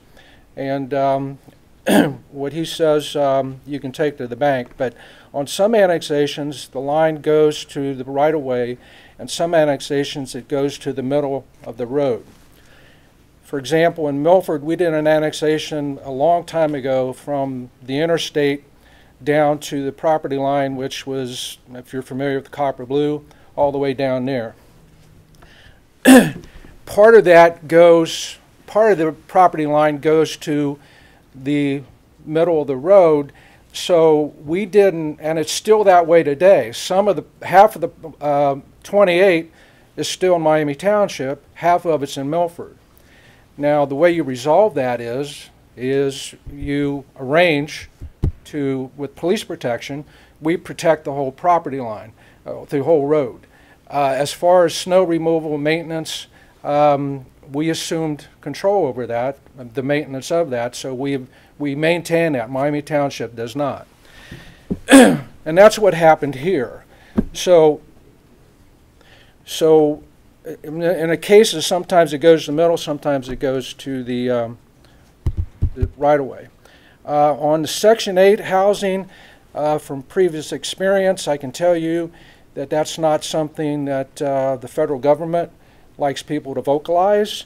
If you state that in a public meeting, you can be accused of discrimination, and you're going to have a lot of problems. As is already pointed out, 5% only applies to an expedited annexation. In a regular annexation, all you have to have is continuity. The trucks are going to be pounding down through Owensville, regardless of whether this annexation is granted or not. That's a Jackson Township situation. They legally were able to get the gravel pit in there. Those trucks are going to go there regardless of what happens here today. As far as Mrs. Miller, in all due respect, cannot speak for PAC Lab or anybody here. They would have to appear here in person to state their objection or file an affidavit. In addition, I object to the petitions being made part of the record. There's not a provision for that in the statute.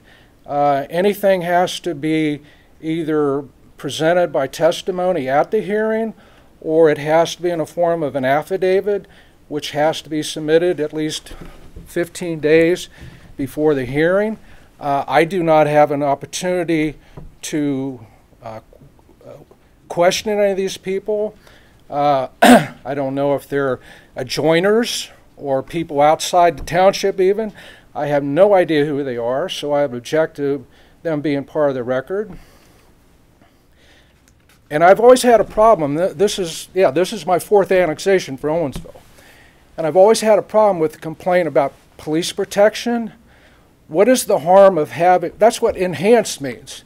We know that the sheriff's office is still going to have cruisers through that area, but what's the problem with having additional enhanced police protection that the village is going to add?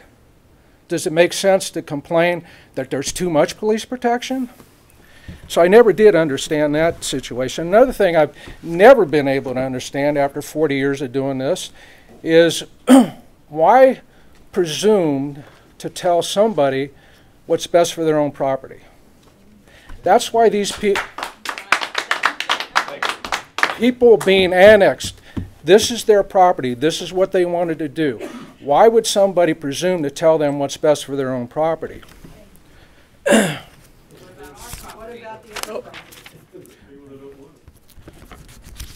Well, people are not being annexed. You didn't want to be in Owensville, so that's why you weren't part of the annex. Okay, we're not having a discussion here. He's speaking to us. We're not having...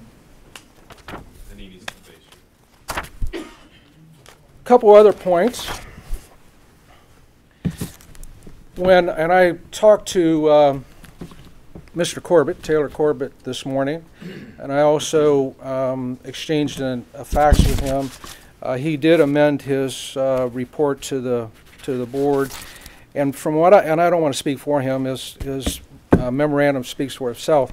But as far as I could tell, his amended memorandum, all that he had a possible objection to was the segmentation of the road, which, and otherwise, again, I don't think he had any objections to the annexation or in opposition to it other than that, and I'll cover that shortly. The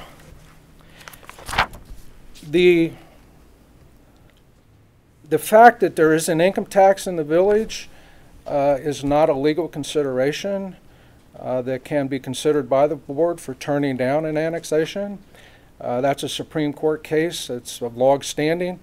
Impact on schools is not a consideration that the board can consider legally. That's also a Supreme Court case. There's been absolutely no showing here today whatsoever that there's going to be any detriment to the property being annexed or the surrounding 1/2 mile. There's been speculation, there's been statements, but there's been no documentation. of that. It was not brought out in Mr. Corbett's memorandum. And as the board knows, we don't compare services. We don't say, well, Stone Lake Township services are better than what Owensville can offer. You don't compare services. Legally, you're not permitted to do that. What your finding must be is that Owensville can provide these services, and that those services are satisfactory. And it's the general good standard. These are words of art, general good. And it's defined in case law as to what the general good for the property is. And if the village has supplied the service ordinance, which is required to do, and it's up to the board to determine what is the general good for the property, not what's best for the property. It's what the general good is. And the board's focus is whether the services the village can provide are adequate, not whether they are better than those currently offered by the township, or whether the services currently offered by the township are better than the services the village can provide. Now, I'll supply the legal citations for these cases that I'm citing. No material benefits are going to be lost to this township as a result of this annexation. There's been no showing of that today. And as far as the property taxes are concerned, the statute provides that all the real estate taxes will go to the township.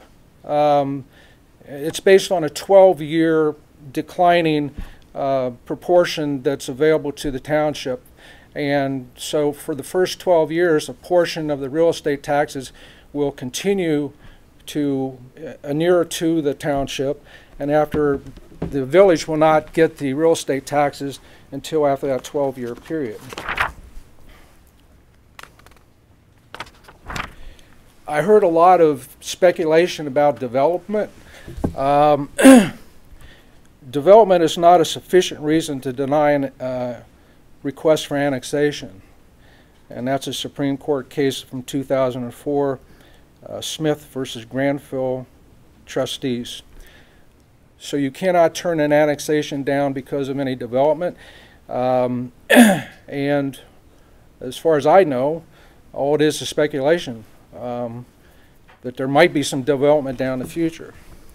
So you cannot use potential development as a reason to deny the annexation. As far as traffic control, that again is not a consideration that the board can use to deny an annexation. This is also a case. The question of traffic congestion is one of local zoning and land use and planning that will be determined by the village working in cooperation with the Ohio Department of Transportation. It was pointed out that there's no agreement regarding the segmentation of the portions of the highway there, the road. The revised code, the statute does not require that there be an agreement. All the statute requires is that the village assumes road maintenance of that problem, of the situation if there is a problem. The statute does not require a formal written maintenance agreement. It requires only that the village agrees to assume the maintenance if road maintenance problems are caused by the segmentation or division of the road or highway. So legally, you're not required to have a maintenance agreement with ODOT or with the township, as long as the village has assumed, and it does so in the service ordinance, maintenance of the portion of the road. So in the future, if there is a problem, then the village is going to assume total maintenance of all the portions of that segmented road.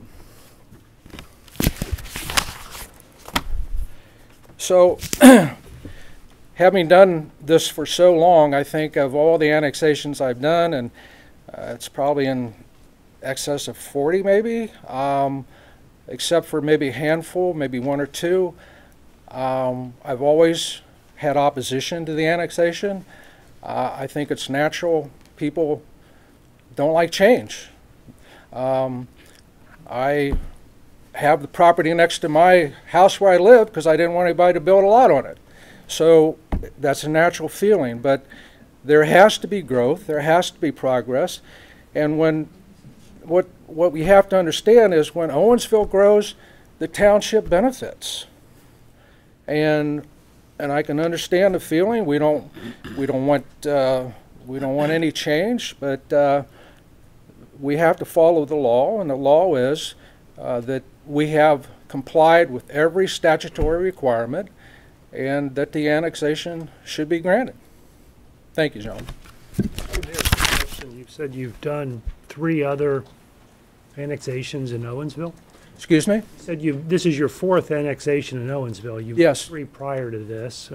The first one was Brushy Fork. I wasn't going to ask. I guess have all the prior 3 all went through. What? I didn't hear. What's your Were they successful, he's asking? No, Brushy Fork was, we withdrew that. We had, then the one that went out to C&E, we withdrew that. And then there was one recently which was a very small piece that was granted. Okay. But the 2 prior ones, we withdrew it for various reasons. Thank you. Any other questions?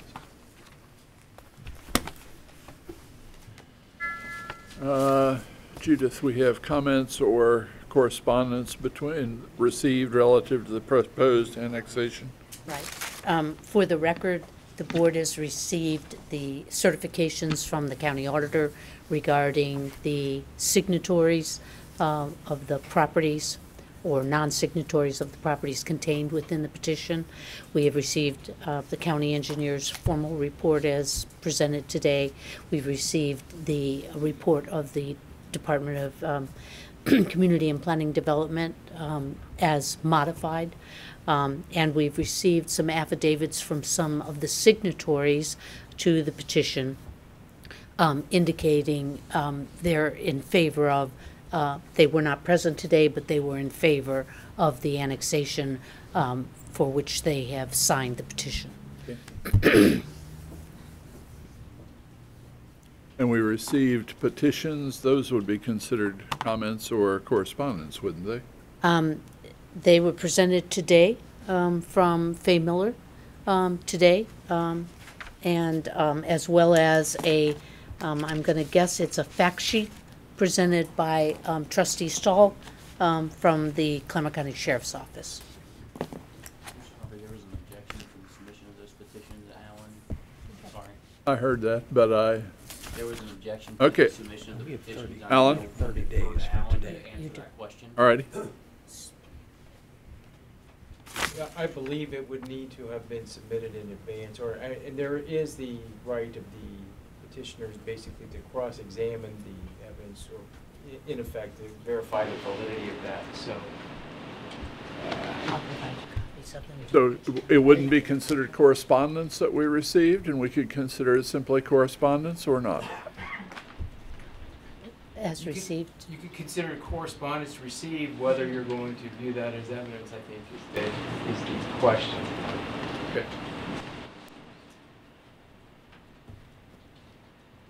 And just so folks in this room understand the path forward for commissioners' decision, is that we have to render, we have to either grant or deny that within 30 days after this particular hearing.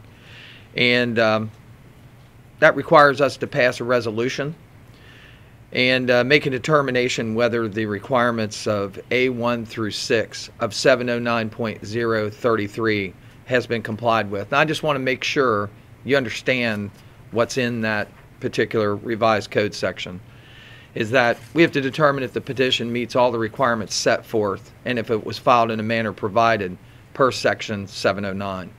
That the persons who signed the petition are owners of the real estate located in the territory proposed to be annexed in that petition, and at the time a petition was filed with the Board of County Commissioners and includes a number of valid signatures on those petitions, that constitutes a majority of the owners of the real estate in that territory. That the municipal corporation to which the territory is proposed to be annexed has complied with Division D of Section 709.03 of the revised code. That the territory proposed to be annexed is not unreasonably large. That on the balance, the general good of the territory proposed to be annexed will be served, and the benefits to that territory proposed to be annexed and the surrounding area will outweigh the detriments to the territory proposed to be annexed and the surrounding area if the annexation petition is granted. As used in A5 of that section, surrounding area means the territory within the unincorporated area of any township located 1/2 mile or less from any of the territory proposed to be annexed. That no street or highway to be divided or segmented by that boundary line between a township and a municipal corporation as to create a road maintenance problem, or a street or highway that will be so divided or segmented that the municipal corporation has agreed as a condition of that annexation that it will assume the maintenance of that street or highway for the purposes of this division. Street or highway has the same meaning as Section 4511.01 of the revised code. I just wanted to make sure that you understand what those provisions are. Those are the 6 provisions that have to be taken into consideration. Alan Edwards, I guess the prosecutor's office will be giving us an opinion letter in the next 30 days? They will. We will indeed. I will say that this will not be as quick as the most recent one we received, because I would like to review the transcript of the hearing before I would prepare an opinion. But we will prepare an opinion within the 30 days and the resolutions accordingly. And with enough time for us to have a meeting and work on that. Yes, we will. Okay, very good. It's the 7th. Julie, am I correct that you have a 2-week turnaround for normal disposition of the transcript, and so that'll be the week after Thanksgiving? Today's the 14th, so I would say 2 weeks from today we should, in all probability, receive the transcript so it can be disseminated and reviewed by all parties. And a question maybe for Alan or Mr. Manier. We talked about a 5% continuity or contingency requirement for a expedited annexation. What's the difference between an expedited annexation and what we're doing today? 100% signatories. Yeah, an expedited one is a newer procedure that's been along when 100% of the citizens agree, or property owners agree to that. Mm-hmm. This is the typical, the traditional annexation proceeding, which does not have, that was, I guess, a safeguard that was put into the statute when they permitted the expedited. Yes. But it doesn't apply to this one. It does not apply to this. Okay. But contiguity is still necessary. Yep. I do have a question about the regulations. Oh, I'm sorry. So you said part of the 701D codes. You want to sorry. I'm already going. That's all right. Your name and address for the record. It's just so important for her to get this. Sorry, Name Christine and Peterson. Christine Peterson. I live on Bellmead Drive. And my question is regarding, and this may not be answered right now, but the 709D code. It's ambiguous to me when it says a reasonable large. Unreasonably large. Unreasonably large. What is unreasonable? That term seems ambiguous and can be open to interpretation. Exactly. So I'm sure there have been cases that would describe that, but so that'll be cited in the answers, whether it's go, no go. Whether it would comply or it would They not. will address all Factors 6 that factors. are to be considered by the board, and that would be, in my opinion, that I would issue. That would be a matter basically, though, for the discretion of the board in consideration of those matters. It typically would not, in the resolution, either granting or denying the annexation, it would be a finding, I would write in a finding for the board would either determine yes or no on that, but it would customarily does not have the rationale. It's just whether or not you've determined it met that standard. Okay.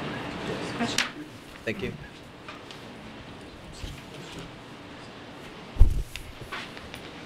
If there are no further comments. I'd like to have one, sir. Oh, yep.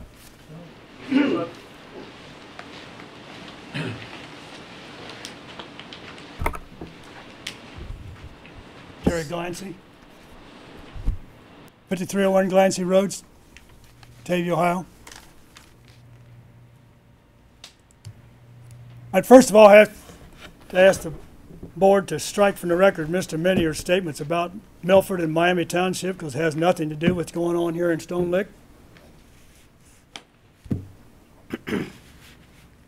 Mr. Minier also mentioned 3 Supreme Court cases that are up. Kind of sounds like the Supreme Court's got a lot of business to tend to protect us common people out in the countryside. And I'm also glad, Mr. Ubel, that you asked Mr. Minier how many annexations in the village of Owensville he'd lost.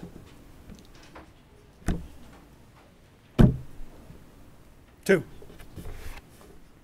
Thank you. Can you answer that? Sure, you can answer that. Somebody brings in question my credibility, I would like a chance to respond. I actually have more than 3 Supreme Court cases. I've maybe got 50. I just cited 3 of them. And we did not lose those annexations. We withdrew them before there was even a hearing. I have yet to lose an annexation that I've ever done. So, just set the record straight. Thank you. Yes. Comment? Come up and give your name and address for the record.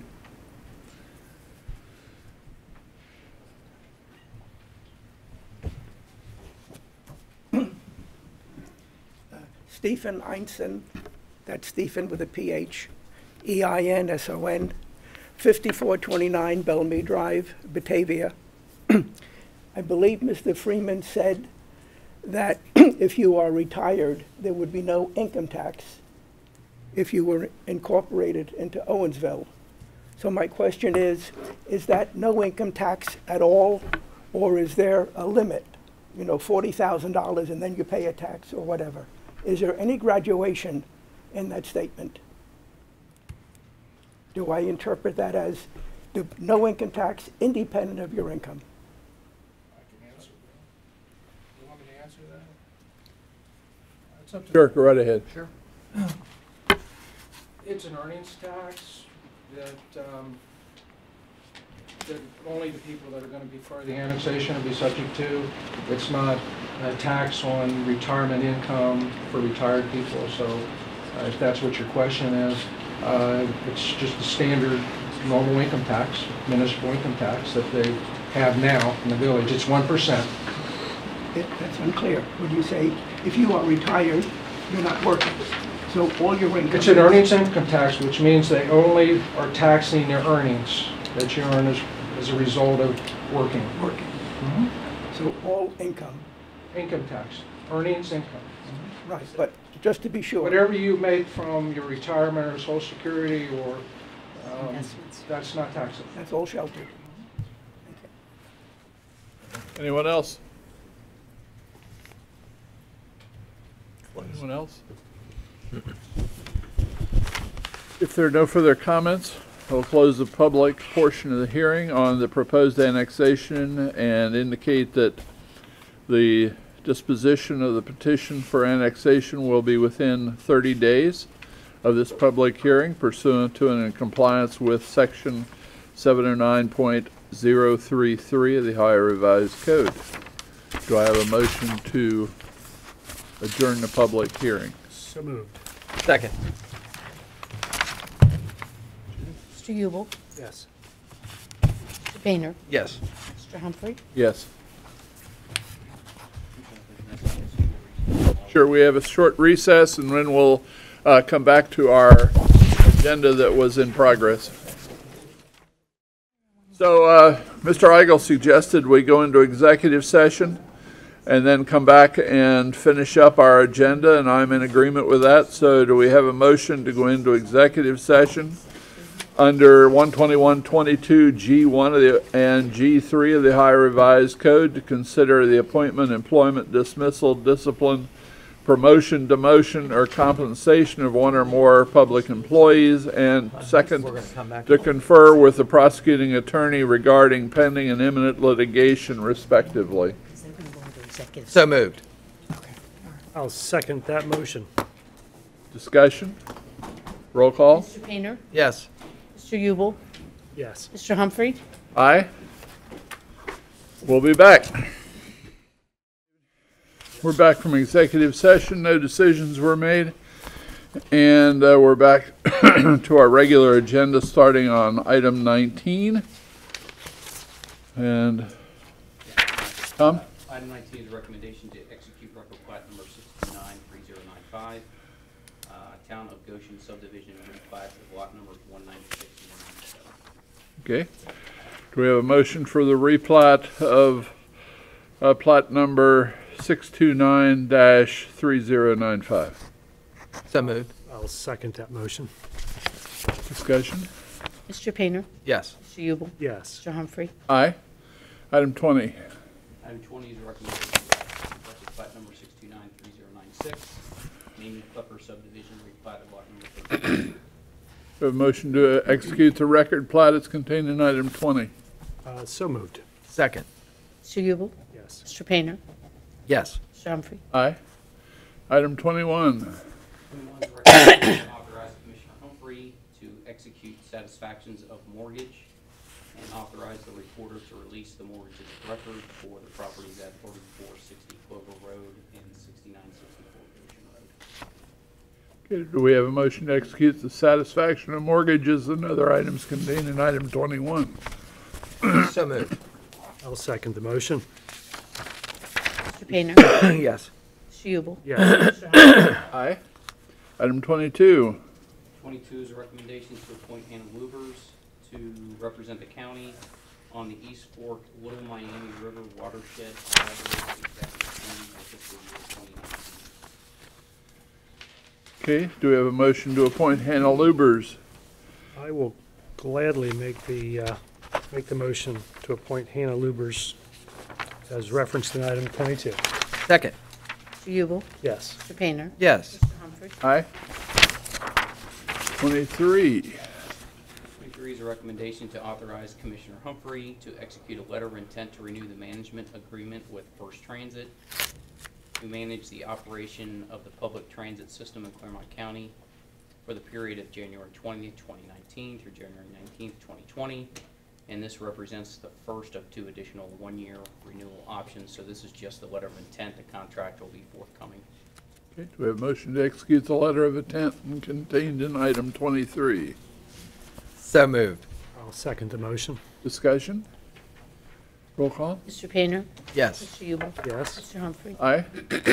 24. 24, 2 supplemental appropriations for this week. First, Immunity Court Probation Services, other expenses, $20,000. This is to appropriate some of their carryover balance for increase in scram cost. And second, we have in the Workforce Investment Act Fund, other expenses, $65,000 to appropriate for additional individual training account supports. Okay, do we have a motion to approve the supplemental appropriations as contained in item 24? So moved. Second. Mr. Ubel? Yes. Mr. Painter? Yes. Mr. Humphrey? Aye. Item 25. Item 25 is a personnel action in the Water Resources Department. Robert Painter, WRD Operator 1, new hire, vacant position, effective 12/17/2018. Okay. Is that a relative or? It is a distant relative. It is Okay. a third cousin. Okay. Do we have a motion to continue with the personnel actions as contained in item 25? I'll make the motion for item 25. Second. Mr. Ubel? Yes. Mr. Humphrey? Aye. Mr. Painter? Abstain. And we have an additional personnel action as an add-on for the board's consideration, the Office of Management and Budget Annual Declare, Budget Analyst 2 termination dismissal, effective 11/14/2018. Okay, do we have a motion? So moved. Is there a second? I'll second the motion. Any discussion? Judith? Roll call? Mr. Painter? Yes. Mr. Ubel? Yes. Mr. Humphrey? Yes. And we do have an add-on for supplemental appropriation, so if you'll prepare that. I have one more add-on, a supplemental appropriation in general fund office management budget overtime, $300.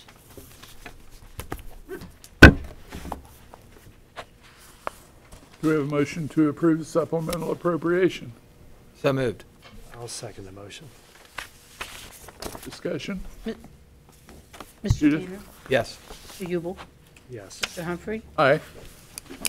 Anything else needs to come before the board? No, sir. Okay. Sorry. We're at the time for public participation. Anyone wishing to address the board at this time? If not, I'll entertain a motion to adjourn. I'll make the motion to adjourn. Second. Mr. Ubel? Yes. Mr. Painter? Yes. Mr. Humphrey? Aye. That concludes our business for today. Thanks for joining us, and God bless.